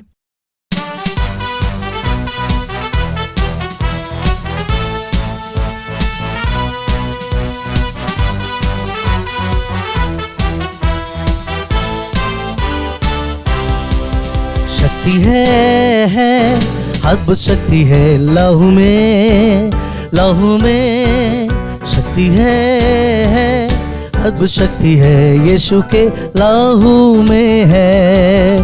शक्ति है अद्भुत शक्ति है लहू में, लहू में शक्ति है, अद्भुत शक्ति है यीशु के लहू में है। There is power, power, wonder-working power in the blood of the Lamb. There is power, power, wonder-working power in the precious blood of the Lamb. शक्ति है, अद्भुत शक्ति है लहू में, लहू में शक्ति है, अद्भुत शक्ति है यीशु के लहू में है, यीशु के लहू में है, यीशु के लहू में है। यीशु ने क्रूस पर जो लहू बहाया वो बहुत ही पवित्र निष्पाप लहू है और उस लहू की शक्ति इस समय आपके घर पर भर चुकी है। आप लोग चमत्कार देखने वाले हो। अब पवित्र शास्त्र से यीशु के बारे में एक कार्य को देखकर फिर हम लोग प्रार्थना करेंगे। प्रभु यीशु कैसे हैं, इसी विषय में कई महीनों से हम लोग लगातार ध्यान कर रहे हैं, सीख रहे हैं, है ना। तो पवित्र शास्त्र में लूका रचित सुसमाचार में अध्याय 19 में से पहले 4 वचनों को मैं पढ़ता हूं, आप जरा ध्यान दीजिए। लूका अध्याय 19 1 से 4। वो यरीहो में प्रवेश करके जा रहा था। वहां जक्कई नामक एक मनुष्य था जो चुंगी लेने वालों का सरदार था और धनी था। वो यीशु को देखना चाहता था कि वो कौन सा है, परंतु भीड़ के कारण देख न सकता था क्योंकि वो नाटा था। तब उसको देखने के लिए वो आगे दौड़कर एक गुलर के पेड़ पर चढ़ गया। यहां एक व्यक्ति के बारे में है। अब यरीहो नाम का एक नगर था और आज भी उस नगर का नाम यरीहो ही है। जब प्रभु यीशु उस नगर से होकर गुजर रहे थे तब उस नगर में एक बहुत ही धनी व्यक्ति हुआ करता था और एक ऊंचे ओहदे पर रहता था। गवर्नमेंट जॉब पर था, वो चीफ टैक्स कलेक्टर था। चुंगी लेने वाला मतलब वो एक टैक्स ऑफिसर था। वो लोगों से चुंगी वसूल करता था और फिर शासन के पास दिया करता था। तो वो एक ऊंचे ओहदे पर था, सारी जरूरतों की चीजें थी। पर देखिए, उस व्यक्ति के मन में बिल्कुल भी शांति नहीं थी। पैसा या ओहदा आपको शांति देगा ऐसा मत सोचिए, बिल्कुल नहीं। इसमें बिल्कुल सच्चाई नहीं है। ऐसे कई लोग हैं जिनके पास पैसा है लेकिन शांति नहीं है, इसलिए रात को ठीक से सो नहीं पाते और फिर शराब के नशे के अधीन हो जाते हैं। तो आज ऐसे कई लोगों के जीवन में है। इसकी भी हालत कुछ वैसी ही थी जब उसने यीशु के बारे में सुना कि एक ऐसे प्रभु आए हुए हैं जो चमत्कार करते हैं और लोगों को छुटकारा प्रदान करते हैं।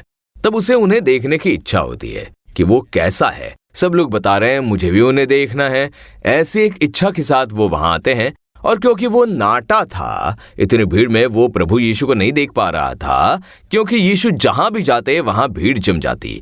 वहां लोगों की बहुत बड़ी भीड़ जम जाती थी, तो वहां से जाते समय वो उन्हें नहीं देख पाया। वो एक नाटा व्यक्ति था, तो वो दौड़कर एक गुलर के पेड़ पर चढ़कर बैठ गया कि यीशु इसी जगह पर से तो गुजरेंगे। और जब प्रभु यीशु उस पेड़ के नीचे आते हैं तो देखिए, पेड़ के ऊपर बैठकर तो वो चेहरा ठीक से नहीं देख पाएंगे। तो प्रभु यीशु उन्हें अपना चेहरा दिखाते हैं। तो ऊपर दृष्टि करके कहा, नाम लेकर पुकारते हैं, हे जक्कई झट उतरा। वो सोचता है मैं यहां पर हूं, उन्हें कैसे पता चला? आखिर इन्हें मेरा नाम कैसे पता चला? ये तो मेरा नाम लेकर मुझे पुकार रहे हैं। वो आश्चर्यचकित हुआ और वो नीचे उतर कर आता है। प्रभु कहते हैं मुझे आज तेरे घर पर रहना है। और प्रभु यीशु उसके आगे अपने आप को प्रकट करते हैं और उस दिन उस पूरे घराने का उद्धार हुआ है, ऐसा हम देखते हैं। तो प्रभु यीशु कैसे हैं, इसी के बारे में हम लोग लगातार ध्यान कर रहे हैं। वो प्रेमी हैं, शक्तिशाली हैं, चमत्कार करने वाले हैं, अद्भुत प्रभु हैं, शांति के राजकुमार। तो उनके बारे में ऐसी कई बातों का हम लगातार ध्यान कर रहे हैं। तो यीशु कैसे हैं, इसके बारे में आज हम एक कार्य ध्यान करने वाले हैं। प्रभु यीशु एक करुणामय परमेश्वर हैं। यशायाह अध्याय 54 और वचन 10 में, चाहे पहाड़ हट जाएं और पहाड़ियां टल जाएं, तो भी मेरी करुणा तुझ पर से कभी न हटेगी और मेरी शांतिदायक वाचा न टलेगी। यहोवा जो तुझ पर दया करता है, उसका यही वचन है। परमेश्वर के व्यवहार में एक है करुणामय, गॉड ऑफ द कंपैशन। प्रेम अलग है, करुणा अलग है। प्रेम तो सभी में होता है। हम जाकर किसी प्रभावित इंसान की मदद करते हैं, वो प्रेम के कारण होता है।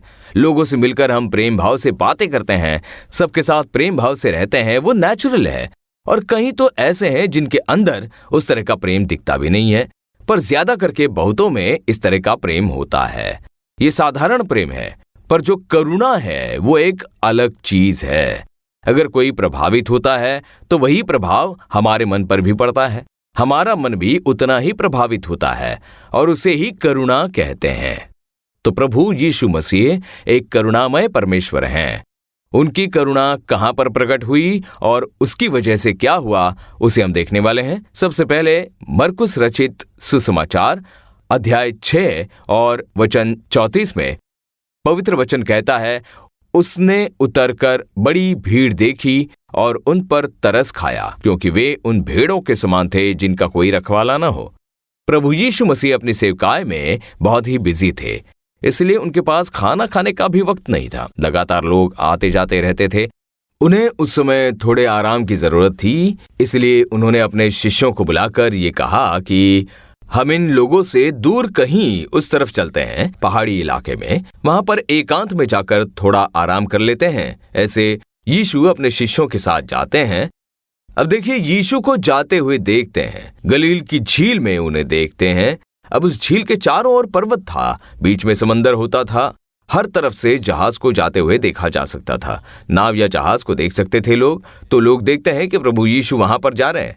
अब लोग उन्हें घेर कर उनके पीछे दौड़ते हैं। उनके किनारे पर उतरने से पहले ही एक बड़ी भीड़ वहां पर जम गई। वो आराम करने गए थे और उनके पीछे इतनी बड़ी भीड़ पहुंच गई, पर यीशु नाराज नहीं हुए।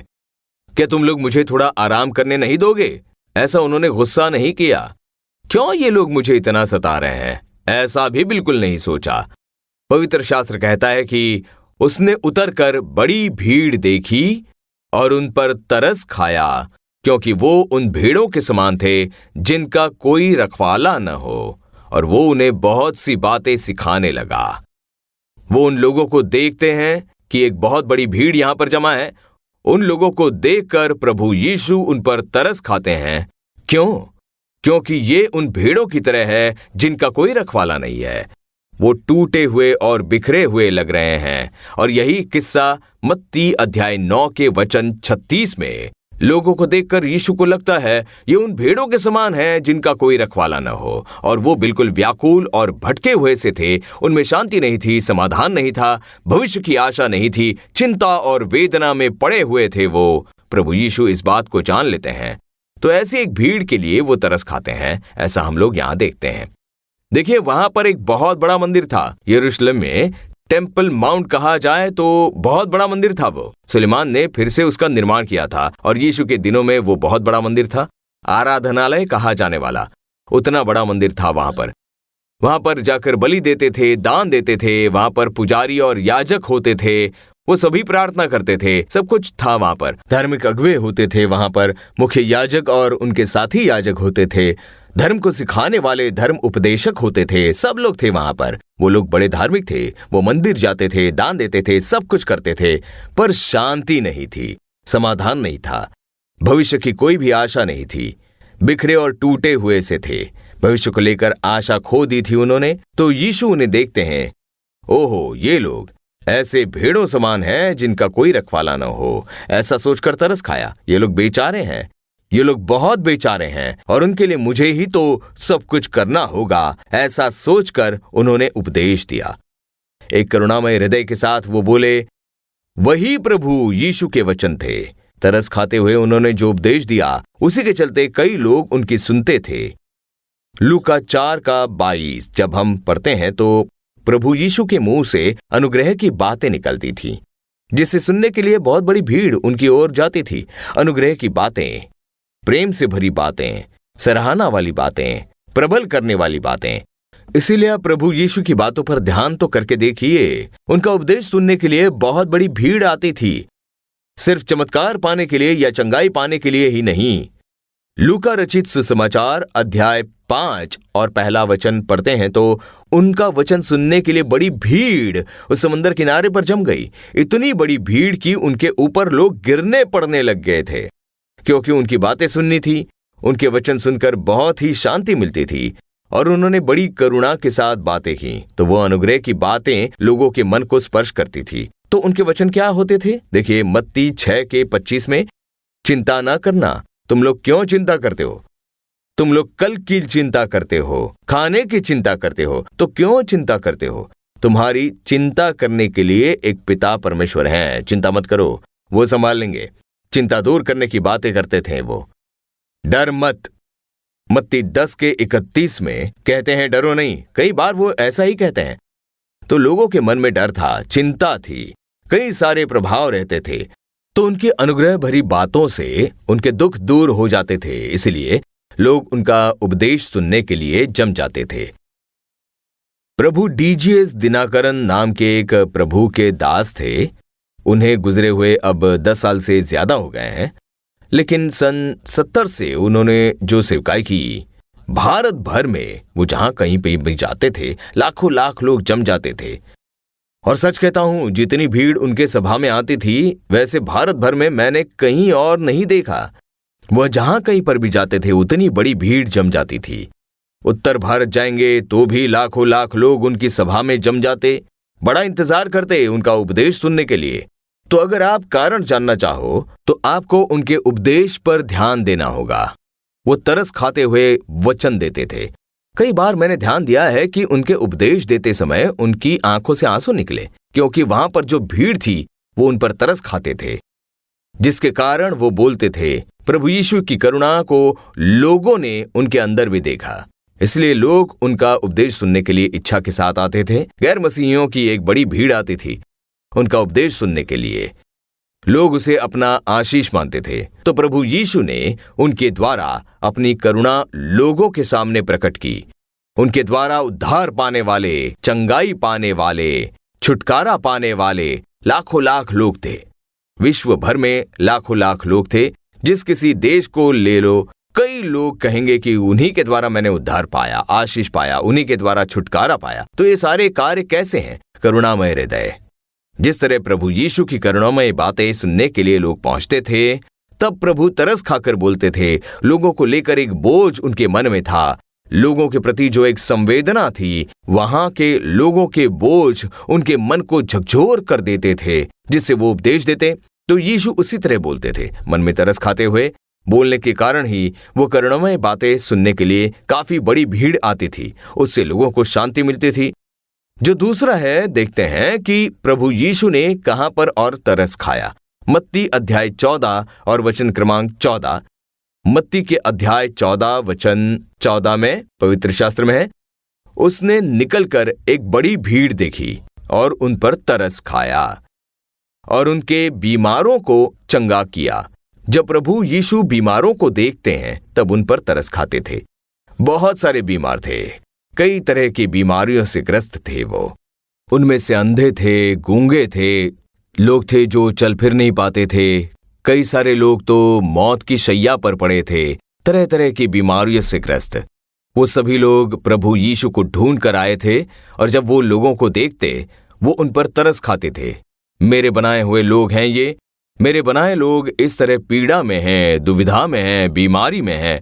तो उन्हें बड़ा तरस आया और उन बीमारों को चंगा किया।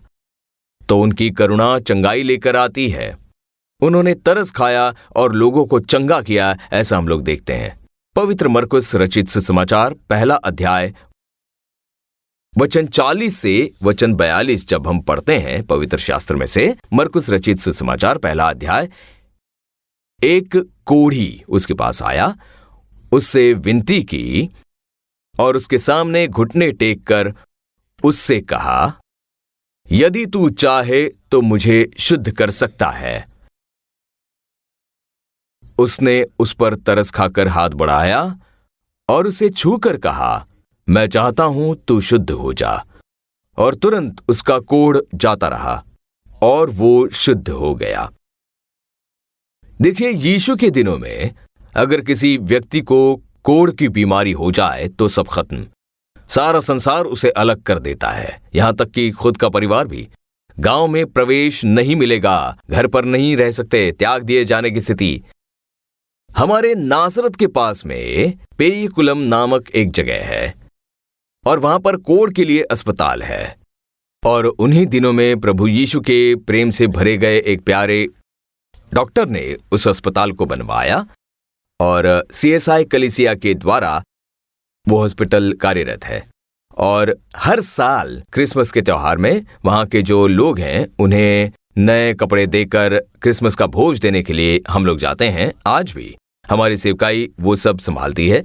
तो कुछ सालों के पहले मैं वहां पर गया था और उन लोगों के बीच नए कपड़े बांटे, मिठाइयां बांटी, उन्हें भोजन देकर खुशियां देने।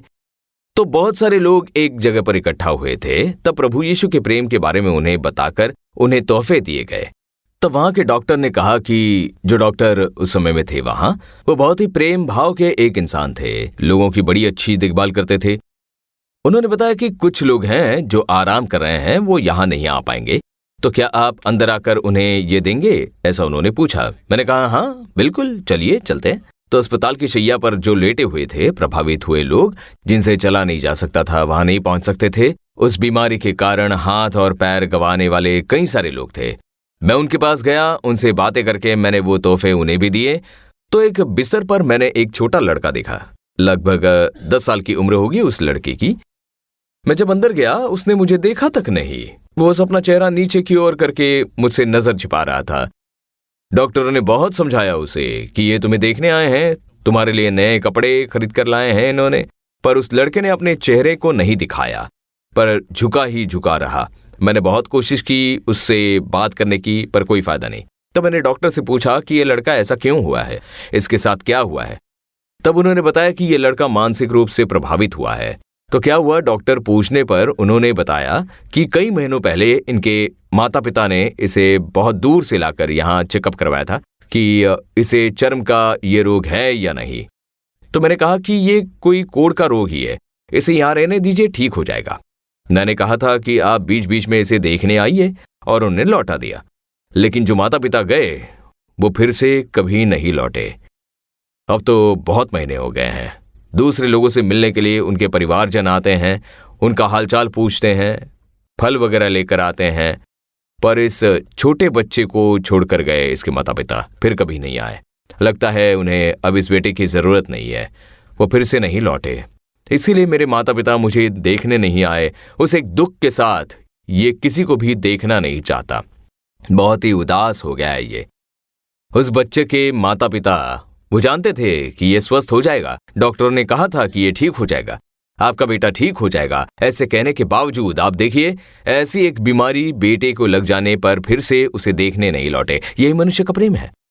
माता पिता भी कई बार भूल जाते हैं। उस तरह का एक दुष्प्रभाव यहाँ पर एक व्यक्ति देखिए, उसे भी कोढ़ का एक रोग लग गया था। गांव में उसे प्रवेश नहीं था उन दिनों में, वहां पर इसके लिए अस्पताल भी नहीं होते। पहाड़ की गुफाओं में रहते थे ऐसे लोग, उनके लिए खाना एक दूरी पर ले जाकर रख दिया जाता। वो एक अशुद्ध रोग के रूप में देखा जाता था। ऐसे लोगों के पास तक लोग नहीं जाते थे, उन्हें चिल्लाना पड़ता था, अशुद्ध अशुद्ध, अनक्लीन अनक्लीन ऐसा कहना होता था। तो लोग उसे सुनकर दूर से चले जाते थे। उस रोग से पीड़ित एक मनुष्य जब यीशु पहाड़ी उपदेश खत्म करके उतर रहे थे, तब वो व्यक्ति जिसने यीशु के बारे में सुना था वो उन्हें पुकारता है, हे यीशु, दाऊद के पुत्र, आपकी इच्छा हो तो मुझे स्वस्थ कीजिए। क्योंकि लोग समझते हैं कि मैं एक शापित व्यक्ति हूं। लोग सोचते हैं कि मैं एक पापी हूं। मुझे परिवारजनों ने दूर कर दिया, गांव वालों ने दूर कर दिया, मैं किसी से मिल नहीं पा रहा हूं। यहाँ इस स्थान पर हम जैसे लोग रहते हैं और ऐसी वेदना झेल रहे हैं। तो अगर आपकी इच्छा है तो मुझे स्वस्थ कीजिए। मैं जानता हूं आप ये कर सकते हो, पर अगर आपकी इच्छा है तो मुझे स्वस्थ कीजिए। ऐसा ही वो पूछता है, क्योंकि इसने सोचा होगा कि क्या ये मुझे प्रेम करेंगे, क्या ये मुझे चंगा करेंगे। तू पापी है, तू अशुद्ध है, तू शापित है, ऐसा कह देंगे। ऐसा एक डर उसके मन में था। इसलिए तो वो कहता है कि अगर आपकी इच्छा हो तो मुझे स्वस्थ कीजिए। दूर खड़े होकर तब यीशु के साथ उनके शिष्य जितने भी लोग थे वो दूर हो गए होंगे, क्योंकि ऐसे रोगी के पास जाएंगे तो अशुद्ध माना जाता था। अब यीशु दूरी पर खड़े रहकर कहते हैं, मैं चाहता हूं कि तू स्वस्थ हो जा, शुद्ध हो जा। और यीशु उसके पास जाते हैं। यही वचन कहता है, उसने उस पर तरस खाकर हाथ बढ़ाया और उसे छूकर कहा। देखिए, यीशु ने उस पर तरस खाया, अपना हाथ बढ़ाकर उसे छूकर कहा। वो उसे दूर से ही चंगा कर सकते थे, वो कर सकते थे एक शब्द से ही, वो चमत्कार करते थे। पर यीशु कहते हैं, आई लव यू माई सन। तुझे कोई भी कुछ क्यों ना कह ले, चाहे कोई तुझे अशुद्ध, पापी या शापित है, ऐसा कोई भी, या तेरे परिवार वाले ही क्यों ना कह ले, मैं तेरी सृष्टि करने वाला प्रभु हूं। मैं तुझसे प्रेम करता हूं। उस प्रेम को प्रकट करने के लिए प्रभु यीशु उसके करीब जाते हैं। सब लोग देखते हैं कि यीशु तो उस अशुद्ध इंसान को छूने जा रहे हैं। तभी यीशु अपने हाथों से उसे छूकर कहते हैं कि मैं चाहता हूं तू शुद्ध हो जा, तू स्वस्थ हो जा। वो तुरंत स्वस्थ हो गया, उसका पूरा शरीर बदल गया। उसकी उंगलियां प्रभावित हुई होंगी, नाक प्रभावित हुआ होगा, उस बीमारी के कारण कान भी प्रभावित हुए होंगे, हो सकता है अंग सड़ गए होंगे, पर उसका शरीर बिल्कुल नया हो गया। वही यीशु का प्रेम है, करुणामय हृदय। खुद उस बीमारी से गुजरने की एक वेदना अनुभव करते थे वो, और वही है करुणा। यीशु ने उस पर तरस खाकर उसे स्पर्श करके चंगा किया। प्रभु यीशु आप पर भी तरस खाते हैं। क्या आप बीमार हो गए हो या आपके बच्चे बीमार हैं? क्या आप उदास हो क्योंकि डॉक्टर ने कहा है कि यह बीमारी स्वस्थ नहीं होगी? 2 लाख रुपए मांगते हैं ऑपरेशन के लिए, कह रहे हैं हमारे पास पैसे नहीं है। क्या आप इसलिए उदास हो? प्रभु यीशु आपके ऊपर तरस खाते हैं इस समय। मैं तुझे बनाने वाला परमेश्वर हूं, तुम्हारे लिए मैंने क्रूस पर अपनी जान दे दी, मरकर जी उठने वाला प्रभु हूं। मैं तुझसे प्रेम करता हूं। तरस खाकर वो चमत्कार करते हैं। क्या पूछ रहे हो कि क्या आज भी प्रभु ऐसे चमत्कार करते हैं? आपने गवाही देखी ना, उनकी करुणा ही इन सारे चमत्कार का कारण है। बीमारों को देखकर वो तरस खाते हैं और उन्हें चंगाई देते हैं। कन्याकुमारी जिले में कुलीतुरे नाम का एक शहर है। जैसे आप मार्तांडम पार करोगे वहां पर है। तो कई सालों के पहले वहां एक CSI कलीसिया में एक सभा का आयोजन किया गया था। बहुत साल पहले की बात है ये, लगभग 35-40 साल के पहले की बात है। तो मुझे आज भी याद है उस कलीसिया में के कैंपस में एक सभा का आयोजन हुआ था। 3 या 4 दिन का वो कैंप था। अब आखिरी दिन की सभा थी और काफी भीड़ भर गई थी वहां पर। मैं खड़ा हुआ और वहां पर उपदेश देने लगा। बस 10 मिनट का उपदेश दिया होगा, बरसात शुरू हो गई। जोरों की बारिश होने लगी, बूंदाबूंदी नहीं, जोरों की बरसात होने लगे। मेरे कुछ समझ में नहीं आ रहा था कि क्या किया जाए। लोग वहां पर भीग रहे थे, कैसे उपदेश सुनते? लोग वहां से हिले नहीं, वो भीगते हुए ही उपदेश सुन रहे थे। तब परमेश्वर ने मेरे हृदय में बात की कि लोगों के लिए तुम प्रार्थना करो। ये लोग मेरा आशीष पाने के लिए आए हैं, इन लोगों पर मैं तरस खाता हूं। बरसात में भीगते हुए ये बैठे हैं, पहले उनके लिए प्रार्थना करो, तुम अभी प्रार्थना करो। मैंने कहा ठीक है परमेश्वर। फिर मैंने कहा सब खड़े हो जाइए, प्रार्थना करेंगे। जोरों की बरसात हो रही थी, सब लोग भीगते हुए प्रार्थना कर रहे थे। और उसी समय प्रार्थना करने से बीच में अचानक से पवित्र आत्मा ने मुझे एक दृश्य दिखाया। वहां उस सभा में बिल्कुल पीछे की ओर, भीड़ से बहुत दूर एक पेड़ के नीचे, वहां पर बहुत अंधेरा था।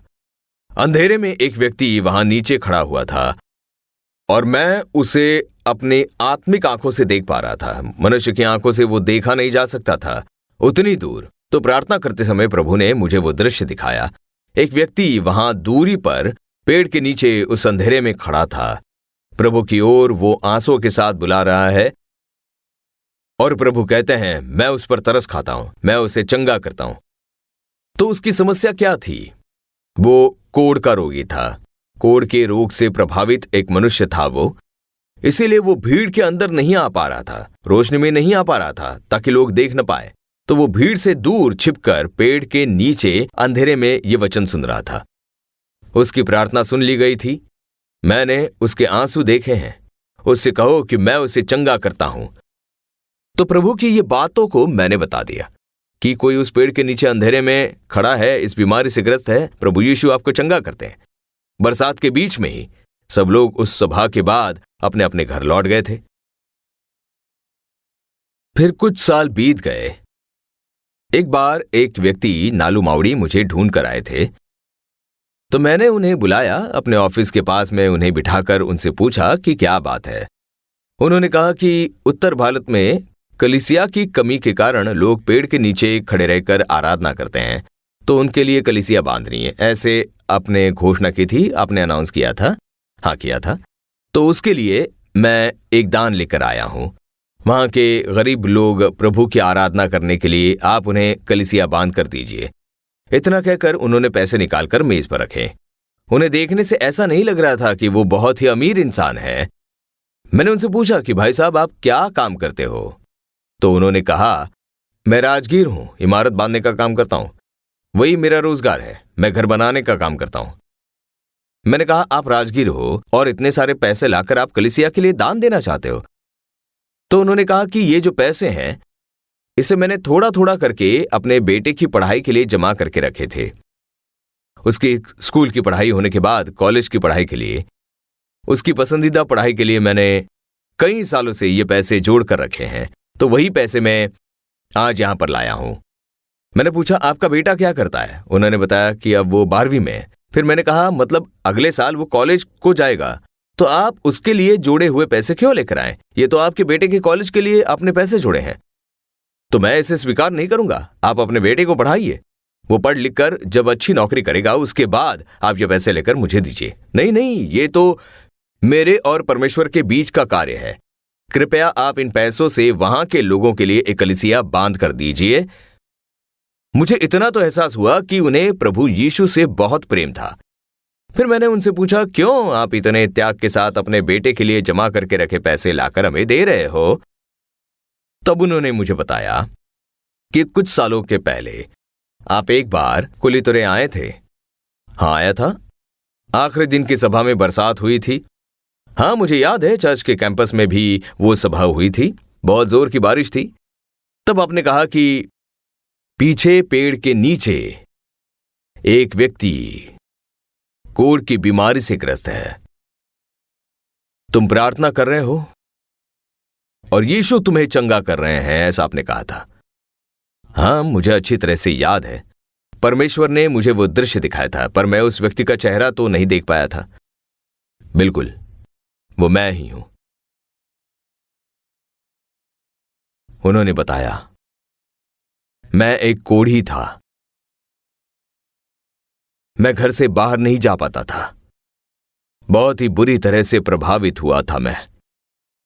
मेरे पूरे शरीर में कोढ़ के घाव थे। बाहर नहीं जा पाता था, घर के अंदर ही रहता था। जब मुझे आपकी उस सभा के बारे में पता लगा, तो मुझे किसी भी तरह आकर प्रार्थना करनी थी। प्रभु यीशु मेरे लिए चमत्कार करेंगे, वही सोचकर आया था। मैं भीड़ में नहीं आना चाहता था क्योंकि वहां पहचान के लोग थे। मैं पीछे अंधेरे में खड़ा था और जब बरसात हुई तब प्रभु यीशु की ओर मैंने पुकारा और तभी आपने कहा था कि इस तरह कोढ़ की बीमारी से ग्रस्त एक मनुष्य तुम्हें यीशु चंगा करते हैं। उस दिन यीशु ने मुझे स्पर्श किया। उस दिन मुझे यीशु ने चंगा किया। आज देखिए, कोढ़ की बीमारी होने की कोई भी निशानी नहीं है यहां पर। मैं चंगा हो गया। मैं अच्छे से काम करता हूं, कमाता हूं। यह प्रभु यीशु मसीह की चंगाई है। मुझे ये चंगाई देने वाले यीशु के लिए मुझे भी तो कुछ करना ही था। इसीलिए उनके लोगों को उनकी आराधना करने के लिए आप उनके लिए एक कलीसिया बांध कर दीजिए। उसके लिए ये पैसे रख लीजिए, मैं नहीं लूंगा वापस। प्रभु यीशु चमत्कारिक प्रभु हैं। प्रभु यीशु कल, आज, युगानुयुग न बदलने वाले हैं। उनका प्रेम बदला नहीं है, उनकी करुणा बदली नहीं है, उनका सामर्थ्य बदला नहीं है। आज भी वो चमत्कार करते हैं। आपको वो चंगा करेंगे। आपको बड़ी तरस के साथ प्रभु यीशु देखते हैं। ये रोग चंगा नहीं होगा ऐसा कह दिया गया, पर आज यीशु उसे चंगा करेंगे। विश्वास कीजिए, विश्वास रखिए, आज वो चमत्कार करेंगे। बीमारों को देखकर उन्होंने तरस खाया, इसीलिए तो चंगाई का चमत्कार करके लोगों का दुख बदलकर उन्हें खुशी प्रदान की। अब तीसरी और आखिरी बात, वो किस लिए इतना तरस खाते हैं? वो करुणा आखिर क्या करती है? पवित्र लूका रचित सुसमाचार अध्याय 7 और वचन क्रमांक 13। लूका अध्याय 7 और वचन 13। उसे देखकर प्रभु को तरस आया और उससे कहा, मत रो। ऐसा कहकर उन्होंने दिलासा दिया। यीशु एक बार अपने शिष्यों के साथ नाइन गांव में जाते हैं। आज भी वो नगर वहां है। गलील क्षेत्र में नाजरत के बिल्कुल पास ये नाइन गांव है और आज भी उसका नाम वही है। जानते हो, जब मैं वहां गया था तब क्या चमत्कार हुआ। कई सालों के पहले मैं उस नाइन नगर में गया था। उस विधवा के मरे हुए बेटे को यीशु ने जीवित उठाया। जहां यह चमत्कार हुआ वहां आज एक चर्च है। वो चर्च बंद था। मैंने उनसे पूछा कि क्या मैं चर्च के अंदर जाकर प्रार्थना कर सकता हूँ, तो उसके पास एक घर था, उन्हीं के पास उस चर्च की चाबी थी। मैंने पूछताछ की तो पता चला वो एक मुस्लिम भाई थे। तो एक मुस्लिम परिवार ही उस कलीसिया की देखभाल कर रहे हैं और वहां की देखरेख कर रहे हैं। मुझे बड़ा अचरज हुआ, उन्होंने वहां के दरवाजे खोले, तब हम लोगों ने वहां अंदर बैठकर प्रार्थना की। तो मुझे बहुत खुशी हुई, आश्चर्य हुआ कि उस मुस्लिम परिवार ने हमारी अच्छी देखभाल की और उस चर्च की भी देखरेख कर रहे थे। तो मैंने हमारे गाइड से पूछा कि ऐसे कैसे संभव हो सकता है।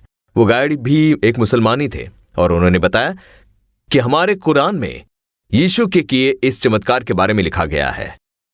प्रभु यीशु मसीह इस नाइन नगर में आकर उस विधवा के मरे बेटे को जीवित किया, इसके बारे में, यीशु के चमत्कार के बारे में कुरान में लिखा गया है। और इसीलिए वो भी प्रभु यीशु से प्रेम करते हैं और इस चमत्कार पर विश्वास करते हैं, इसीलिए इस चर्च की देखभाल कर रहे हैं वो। ठीक उसी तरह जब आप बैतनिया जाओगे तो जब यीशु ने मरे हुए लाजर को जीवित किया, वहीं पर लाजरस चर्च भी है। और मजेदार बात यह है कि उस चर्च के बिल्कुल पास में लाजरस मॉस्क है। तो लाजरस के नाम पर वहां पर एक मस्जिद है, चर्च है और मस्जिद है। तो उसके बारे में भी बताया गया कि कुरान में उस चमत्कार के बारे में लिखा गया है। यीशु ने मरे हुए लाजर को 4 दिन के बाद जीवित उठाया था, उसके बारे में कुरान में साफ साफ लिखा गया है। उसके सूरा मिरियाम भाग में प्रभु यीशु के किए चमत्कारों के बारे में लिखा गया है। यही सच है, कई सारे लोग इसके बारे में नहीं जानते, ऐसा उन्होंने बताया। ये सभी चमत्कार लिखे गए हैं। तो अब देखिए, यहां पर नगर 9 में जब प्रभु यीशु आते हैं तो वहां पर एक विधवा मां है और उसका इकलौता पुत्र मर गया था। उसे दफनाने के लिए ले जा रहे थे। वो लगातार रोती हुई चल रही थी, उसके पति नहीं थे, विधवा थी वो। अब उसके जीवन का आधार वो उनका बेटा ही था, वो भी मर गया था। तो वो रोते हुए कहती हैं कि अब मेरी देखभाल करने वाला यहां कौन है? मेरी देखभाल, मेरी देखरेख करने वाला इस दुनिया में अब कौन रह गया है? उस अर्थी के पीछे एक बहुत बड़ी भीड़ चल रही थी। किसी ने भी सांत्वना नहीं दी। तुम रोना मत, हम लोग हैं, तुम्हारी देखभाल करेंगे, ऐसा कहने वाला कोई नहीं था। बिल्कुल कोई नहीं आएगा। रोते समय अकेले ही रोना पड़ता है। रोते समय कोई पास नहीं आएगा, बस दूर खड़े रहकर ही सब देखते रहेंगे। पर यीशु ने जब उसे रोते हुए देखा तब उन्होंने तरस खाया। ओ, ये माँ, विधवा माँ रो रही है। उसे देखकर उन्हें बड़ा तरस आया। तब उसके पास जाकर उन्होंने कहा, तुम रो मत, तुम रोना मत, मत रोना। तुम रोती हो तो मैं सहन नहीं कर पाता, तुम्हारे आंसू देखकर मैं बर्दाश्त नहीं कर पाता। पर बिना रोए कैसे रहे? इकलौता बेटा था, वो भी मर गया। तो प्रभु उसके आंसू को पोंछने के लिए एक चमत्कार करते हैं। वहां पर सबको रोककर उन्होंने अर्थी को छुआ और कहा, हे जवान, मैं तुझसे कहता हूं, उठ। और तब वो मरा हुआ जवान उठकर बैठ गया। सोचे उस मां को कैसा लगा होगा। उस मां के हाथों में मरे हुए बेटे को जीवित लौटा दिया। वो मरकर काफी समय हो चुका था। प्रभु यीशु ने उसे जीवित उठाया, उसकी मां को सौंप दिया, कहा, अब तो तुम रोगी नहीं ना? मैंने तुम्हारे लिए इतना बड़ा चमत्कार किया। उसके दुख को आनंद में बदल दिया। वही है प्रभु यीशु, करुणामय। आपको देखकर उन्हें तरस आता है। एक प्रभावित हृदय के साथ अनाथ बच्चों के लिए प्रभु तरस खाते हैं। उसी तरह विधवा के आंसू भी यीशु को प्रभावित करते हैं। यूहन्ना 11वें अध्याय में मार्था और मरियम रो रही थी क्योंकि उनके माता पिता नहीं थे, इकलौता भाई भी मर चुका था। वचन कहता है कि यूहन्ना 11:33 में यीशु आत्मा में व्याकुल हो गए। मेरे बच्चे इतना रो रहे हैं, उन्हें देखते हुए यीशु ने भी आंसू बहाए। यूहन्ना 11:35 में हम देखते हैं कि प्रभु यीशु लोगों के लिए आंसू बहाने वाले एक परमेश्वर हैं। लोगों के दुखों को देखकर रोने वाले एक परमेश्वर को क्या कभी आपने देखा है? प्रभु यीशु ने सिर्फ आंसू नहीं बहाए, पर उनके आंसू पोंछने के लिए चमत्कार भी किया, ऐसा हम लोगों ने देखा। मैं एक बात बताऊंगा और फिर हम लोग प्रार्थना करेंगे। कई साल पहले की बात है ये। नामक्कल जिले में कुमारपालयम नाम की एक जगह है, भवानी कुमारपालयम नाम है। वो एक ट्विन सिटी है, दोनों आसपास हैं। उस कुमारपालयम में एक सभा का आयोजन किया गया था। 3 दिन की सभा थी वो।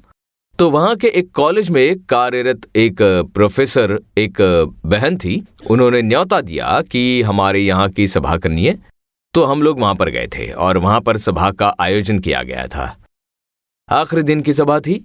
वहां पर ज्यादातर कॉलेज के प्रोफेसर के रूप में कार्यरत थे।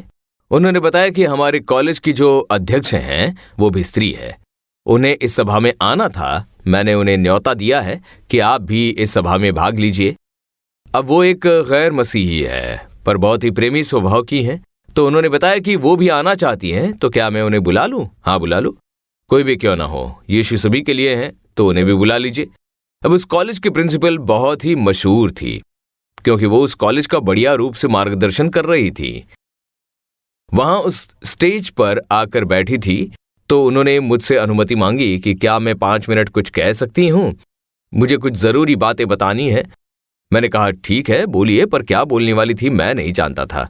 तब वो स्टेज पर आई और फिर माइक के सामने आकर कहने लगी, आप सभी लोग जानते हो कि मैं इस कॉलेज के प्रिंसिपल हूं और कई सालों से मैं इसी कॉलेज में कार्यरत हूं, लेकिन मेरे जीवन में एक चमत्कार हुआ था और वो बात आज तक मेरे मन में ही है। मुझे कई बार भी उसे बताने का मौका नहीं मिला, पर मैं आज उसे बताना चाहती हूँ।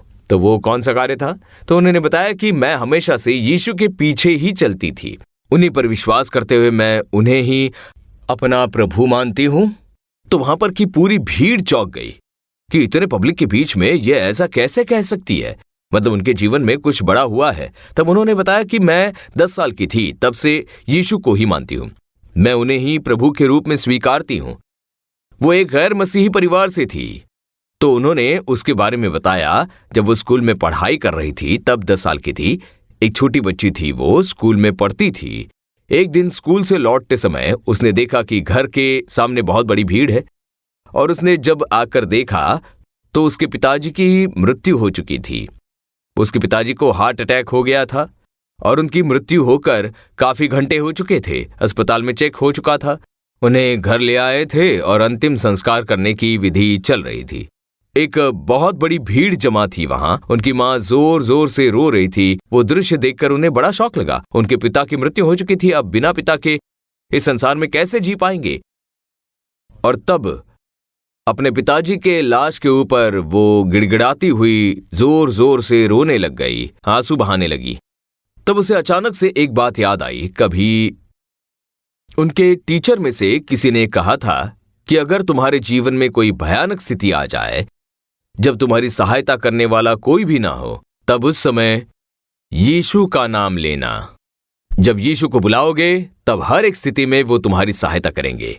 इस तरह से उस बच्ची को कभी किसी टीचर ने सिखाया था, और उस छोटी सी बच्ची को वो बात याद आई कि यीशु को पुकारने पर प्रभु यीशु चमत्कार करेंगे, ऐसा मेरे टीचर ने कहा है। तो वहां पर सब रो रहे थे। तब ये बच्ची अपने पिता पर पढ़कर कह रही थी कि हे यीशु, मुझे मेरे पिता चाहिए, हे यीशु, मुझे मेरे पिता चाहिए, हे यीशु, मेरे पिताजी को लौटा दीजिए, मेरे पिताजी मुझे चाहिए। ऐसा कहते हुए रोते हुए प्रार्थना करने लगी। 5 मिनट 10 मिनट जिद के साथ, मुझे मेरे पिता चाहिए। मुझे बताया गया था कि आप कुछ भी दे सकते हो। मेरे टीचर ने सिखाया था कि यीशु को पुकारो, वो सहायता करेंगे। अब मुझे मेरे पिताजी चाहिए यीशु। तो कुछ देर के लिए वो यूं ही रोते हुए प्रार्थना कर रही थी, और अचानक उनके पिता जो वहां पर मरे पड़े थे उनमें जान आ गई। वो उठकर बैठ गए। वहां के सभी लोग आश्चर्यचकित हुए कि आखिर ये हो क्या रहा है। हर एक लोगों ने एक एक कारण बताया। जब वो फिर से जीवित हुए, सबने कहा कि ऐसा तो होता है, शायद ये डॉक्टर की गलती है, उन्होंने ध्यान नहीं दिया होगा, ऐसा कहने लगे।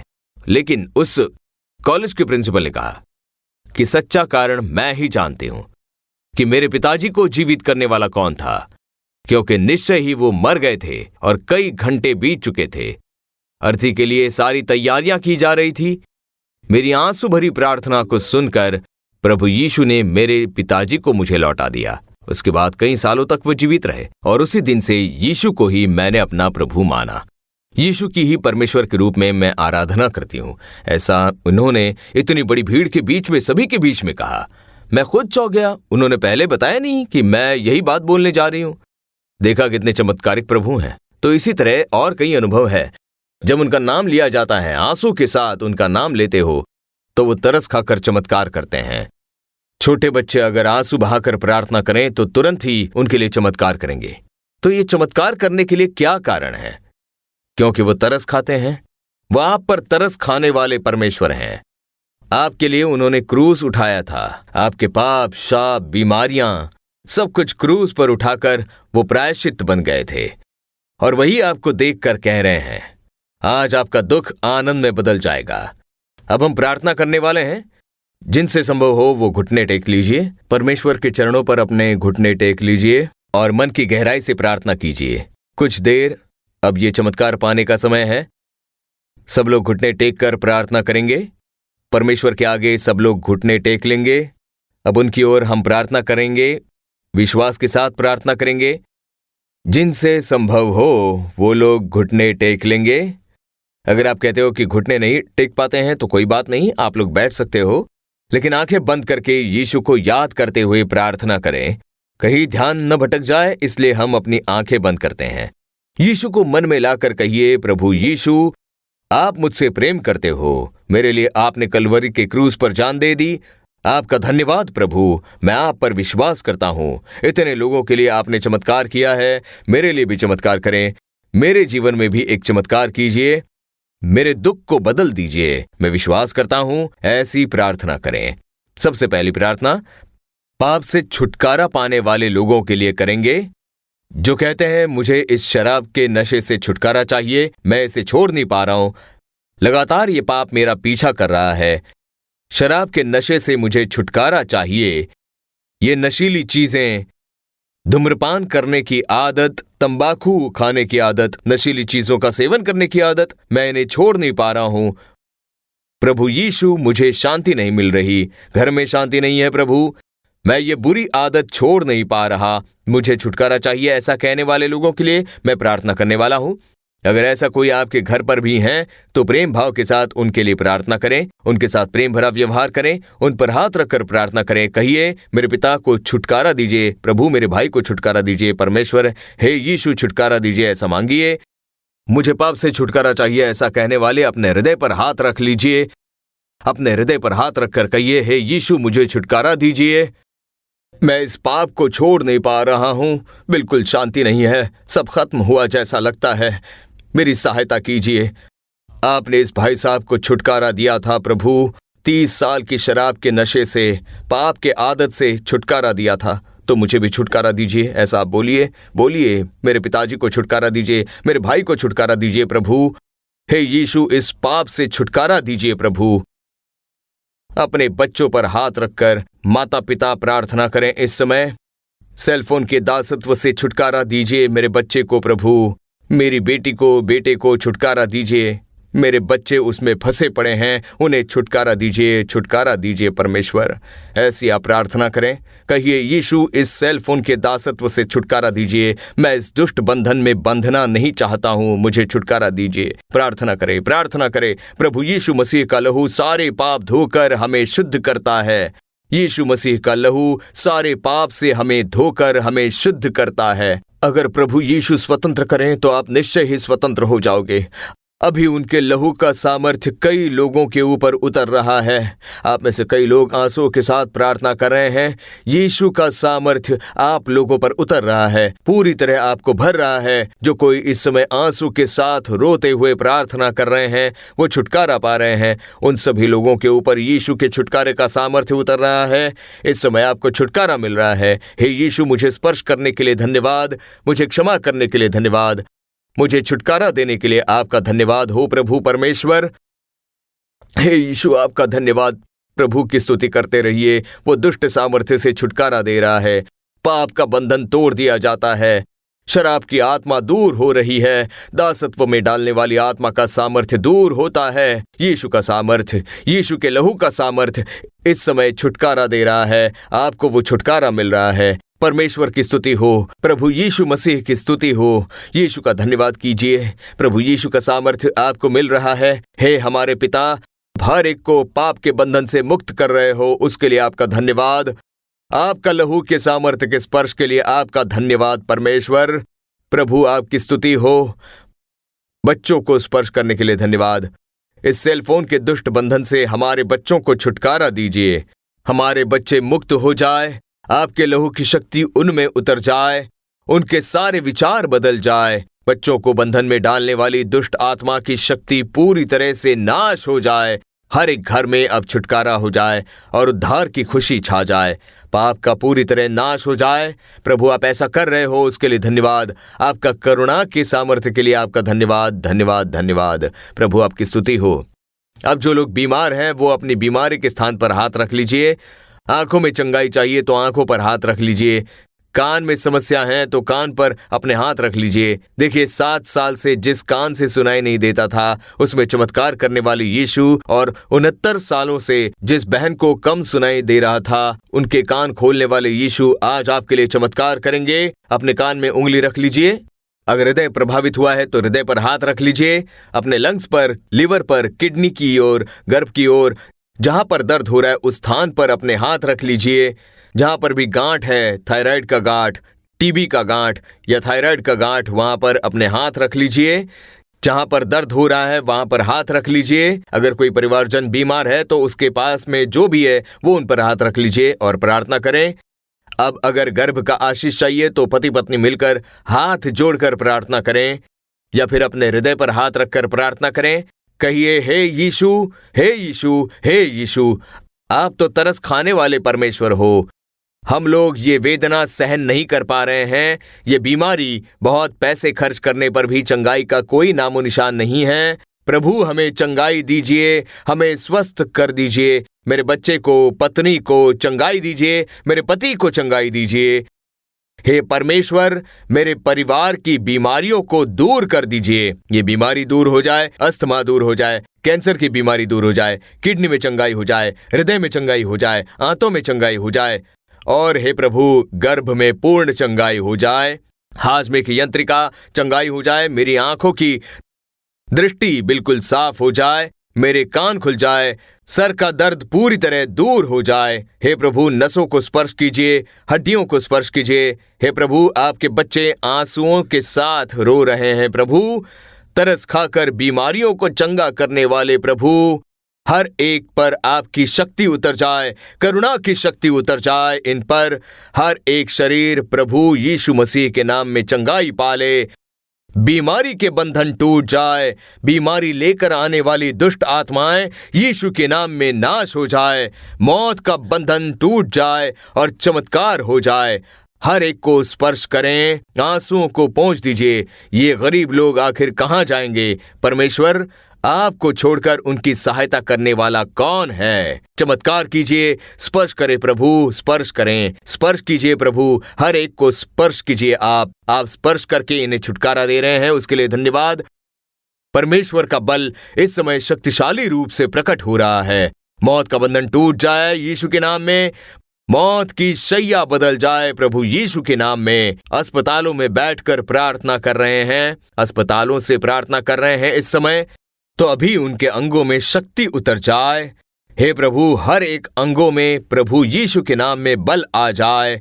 हृदय बिल्कुल ठीक ठाक कार्य करने लग जाए, वाल्व में पूर्ण चंगाई हो जाए, किडनी में चंगाई हो जाने दो प्रभु, किडनी सही तरीके से कार्य करने लग जाए। यीशु के नाम में प्रभावित हुई किडनी में पूर्ण चंगाई हो जाए। प्रभु यीशु मसीह के नाम में आप लीवर को स्पर्श कीजिए, लीवर में एक चमत्कारिक चंगाई हो जाए यीशु के नाम में। फेफड़े प्रभावित होकर सांस लेने की तकलीफ से गुजरने वाले इस बेटे को स्पर्श कीजिए, उसे चंगाई दीजिए यीशु के नाम में चंगाई। मौत का बिस्तर बदलने के लिए मैं प्रार्थना करता हूं। इस समय शक्ति उतर रही है, हर एक घरों में प्रभु का प्रकाश छा रहा है पूरी तरह। प्रभु यीशु प्रत्यक्ष रूप में कई घरों में प्रवेश कर रहे हैं, कई सारे लोग उन्हें अब देख पा रहे हैं और कई सारे लोग उस रोशनी को देख पा रहे हैं। दुष्ट आत्मा चीख रही है, वो सभी बाहर हो जाए यीशु के नाम में। जादू टोने का सामर्थ्य टूट जाए, मांत्रिक कार्य टूट जाए, शैतान के दुष्ट कार्य इस समय नष्ट होते हैं। कई परिवारों में दुष्ट आत्मा को चीखते हुए मैं देख पा रहा हूँ, क्योंकि वहां पर यीशु मौजूद हैं। आपके परिवार में छुटकारा, जादू टोने का सामर्थ्य टूट रहा है, छुटकारा हो रहा है। यीशु को धन्यवाद दीजिए, यीशु का धन्यवाद करें। सभी लोग प्रभु की स्तुति कीजिए। हे यीशु आपका धन्यवाद है, यीशु आपकी स्तुति हो, आपका धन्यवाद हो प्रभु। हे यीशु आपका धन्यवाद, आप हमारे घर पर आए हो, आप छुटकारा दे रहे हो, उसके लिए आपका धन्यवाद। कई परिवारों में छुटकारा होते हुए मैं देख पा रहा हूं, क्योंकि करुणामय यीशु आपके जीवन में उतर रहे हैं। उन्होंने आपके आंसुओं को देखा है। सारे संघर्ष यीशु के नाम में दूर हो रहे हैं, छुटकारे के लिए धन्यवाद। धन्यवाद प्रभु, आपका धन्यवाद। गर्भ की आशीष के लिए ये लोग आंसू के साथ खड़े हैं प्रभु। इन्हें संतान सुख की प्राप्ति होने दे, गर्भ का आशीष मिल जाए इन्हें। ये बेटी जो इस समय आपके सामने प्रार्थना कर रही है कि इसके सारे आंसू रो रो कर खत्म हो चुके हैं, उस बेटी को देखिए प्रभु यीशु मसीह के नाम में गर्भ का आशीष उत्पन्न हो जाए। यीशु के नाम में सारी बाधाएं टूट जाए। यीशु के नाम में जो गर्भ के आशीष के लिए प्रार्थना कर रहे हैं, उन सारे परिवारों में वो आशीष उत्पन्न हो जाए। उन्हें आशीष देकर खुशियों से भर दीजिए। आपके सेवक जो बीमार हैं उन्हें स्पर्श कीजिए। आपके सेवक बीमार होकर, कमजोर होकर प्रार्थना कर रहे हैं, कैंसर की बीमारी से प्रभावित, उस सेवक को स्पर्श कीजिए। प्रभु यीशु के नाम में वो दुष्ट बीमारी दूर हो जाए, हर बीमारी मिट जाए यीशु के नाम में। जिस सेवक ने बिस्तर पकड़ ली है, वो बीमारी की हालत में प्रार्थना कर रहे हैं, उन्हें स्पर्श कीजिए। अभी उनके कमजोर पैरों में नया बल आ जाए यीशु के नाम में। अद्भुत चंगाई हर एक परिवार में चमत्कार कीजिए परमेश्वर। हे प्रभु, कर्ज की समस्या को बदल दीजिए, गरीबी की स्थिति बदल दीजिए, नौकरी के लिए नए दरवाजे खोल दीजिए। हे प्रभु, नौकरी के लिए प्रार्थना करने वाले लोगों के लिए चमत्कार कीजिए, विवाह के कार्य में सफलता दीजिए, जिस भलाई का इंतजार कर रहे हैं उसे पूरा कीजिए। हे प्रभु, बिजनेस के कार्य को आशीष दीजिए, बिजनेस में जो नाश हो रहा है वो स्थिति बदल जाए, बाधाएं टूट जाए। अब इनके कामकाज पर लाभ और आशीष रहे। पढ़ने वाले बच्चों को ज्ञान प्रदान कीजिए, पढ़ाई में नई ऊंचाई पाए। लगातार बीमारी में पड़कर कमजोर होने वाले बच्चों को आप स्पर्श कीजिए परमेश्वर, चंगाई हो जाए प्रभु यीशु मसीह के नाम में। कई लोगों का पेट अल्सर के कारण प्रभावित हुआ है, खराब हाजमे की वजह से प्रभावित है। वो लोग वेदना के साथ प्रार्थना कर रहे हैं। प्रभु यीशु के नाम में आंतों के भाग में चंगाई हो जाए, अल्सर की बीमारी दूर हो जाए, साइनस की तकलीफ दूर हो जाए। प्रभु यीशु के नाम में प्रभावित हुए हर एक अंग बिल्कुल नए बन जाए। प्रभु यीशु मसीह के नाम में चंगाई होने के लिए आपका धन्यवाद। आपने चमत्कार किया है उसके लिए धन्यवाद। धन्यवाद, आपकी स्तुति हो। सभी अपने दाहिने हाथ उठा लेंगे और प्रभु यीशु को देखकर कहेंगे, हे प्रभु यीशु, आपको धन्यवाद प्रभु। आपने मुझ पर तरस खाया, मेरे परिवार पर आपने तरस खाया, आपने आकर चमत्कार किया, आपने हमें स्पर्श किया है, छुटकारा दे दिया है। यीशु, आपका धन्यवाद। हमारे घर में नई ज्योति आई है, उसके लिए धन्यवाद। अंधेरा मिट चुका है, उसके लिए धन्यवाद। मौत का बंधन टूट गया है, उसके लिए आपका धन्यवाद। हे यीशु, आपकी स्तुति हो। हे प्रभु, आपको धन्यवाद देते हैं। हम विश्वास करते हैं कि हमने चमत्कार पाया है। यीशु के नाम में प्रार्थना करते हैं पिता, आमीन, आमीन, आमीन। बैठ जाएंगे। बस 5 मिनट मैं कुछ एक बात बताकर फिर समाप्त करूंगा। परमेश्वर ने आज बड़ा चमत्कार किया है। आप हर एक के जीवन में प्रभु ने भलाई की है। प्रभु की स्तुति हो। कई सारे लोगों ने पाप से छुटकारे के लिए प्रार्थना की। प्रभु ने आपके पाप को क्षमा करके आपको छुटकारा दिया है। अब आप इसमें लगातार बने रहिए, अपने छुटकारे की रक्षा कीजिए, उद्धार की रक्षा कीजिए।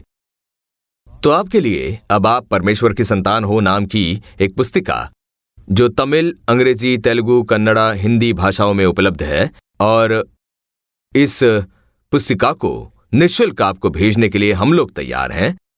इस समय स्क्रीन पर दिखने वाले नंबर पर आप संपर्क करें और कहिए, मैंने प्रभु को स्वीकार किया है। उसके बाद आप हमारे द्वारा भेजी गई ये पुस्तिका पढ़ोगे तो आप समझोगे कि इस समय में आपके साथ क्या हुआ है। तो लगातार उस स्थिति में बने रहने के लिए इस छोटी सी पुस्तिका में आपके लिए मार्गदर्शन है। 10 मिनट में आप पढ़ लोगे इसे, तो इसे देखकर हम आपको आशीष देने के लिए इच्छुक हैं। मुझे यीशु के बारे में अधिक जानकारी चाहिए, उनकी जीवन सारिणी की किताब हमें भेजिए। ऐसा अगर आप पूछते हो तो यीशु की जीवन सारिणी की पुस्तक भी आपको निःशुल्क भेज देंगे। उसमें प्रभु यीशु की सारी जानकारी, उनके उपदेश, उनके चमत्कार लिखे होंगे। उसे पढ़कर आप उनके बारे में जान सकते हो। अब साथ ही यीशु छुड़ाता है नाम की मासिक पत्रिका हर एक महीने हम लोग लगातार छाप रहे हैं, और यह पत्रिका तमिल, अंग्रेजी, हिंदी, तेलुगु, मलयालम, कन्नड़ा और सिंहलीज भाषा में उपलब्ध है। अगर आप ये पत्रिका पाना चाहते हो तो हर एक महीने इसमें प्रतिज्ञा का उपदेश, मतलब हर एक महीने प्रभु हमसे क्या कहते हैं, जो आपके लिए निश्चय ही आशीष का कारण होगा प्रभु में बने रहने के लिए। और फिर गवाहियां, इसमें यीशु की महिमा की गवाहियां भी होंगी। जब आप इसे पढ़ोगे तो आपका विश्वास में बल आएगा, और फिर हमारी तरफ से की जाने वाली सारी सेवकाई, उसकी जानकारी भी आप इसके द्वारा पा सकते हो। इसे भी निःशुल्क हम आपको भेजेंगे। तो आप अपना पूरा पता बता दीजिए और किस भाषा में आपको ये पत्रिका चाहिए वो बोलिए। इस समय स्क्रीन पर दिखाई देने वाले व्हाट्सएप नंबर पर या फिर ईमेल एड्रेस या फिर फोन नंबर पर आप संपर्क करके अपना पूरा पता उन्हें बताइए। तब हम आपको ये पत्रिका आपके घर तक पहुंचा देंगे। आप इसे पढ़कर परमेश्वर का आशीष को पा सकते हो। ठीक है, आज के इस दिन विशेष रूप से चमत्कार हुए हैं। यीशु को धन्यवाद देंगे। इस समय अपने बदलाव देखा है, आपके छुटकारे को, अपनी चंगाई को आप शरीर में महसूस कर रहे हो। जो बिस्तर पर पड़े थे उठकर चलने फिरने लग जाइए। आपने चंगाई पा ली है, जांच करके देखिए, बीमारियां दूर हो चुकी हैं। अगली बार जब डॉक्टर के पास जाओगे तो वो आपसे कहेंगे कि कोई बीमारी नहीं है। प्रभु ने बदलाव कर दिए हैं। प्रभु यीशु मसीह को धन्यवाद। प्रभु यीशु की स्तुति हो। प्रभु यीशु ही ये चमत्कार करते हैं। विश्वास के साथ उन्हें थाम लीजिए। आइए हम सब मिलकर प्रभु की स्तुति करें। हे मेरे मन, यहोवा को धन्य कहे, और जो कुछ मुझ में है वो उसके पवित्र नाम को धन्य कहे। हे मेरे मन, यहोवा को धन्य कहे, और उसके किसी उपकार को न भूलना। आमीन, आमीन। For further details and prayer support, contact Jesus Redeems Ministries, Nalumavadi, Tuticorin District, 628211. Our phone number 04435454545. Email info@jesusredeems.org. Our website www.jesusredeems.com. God bless you.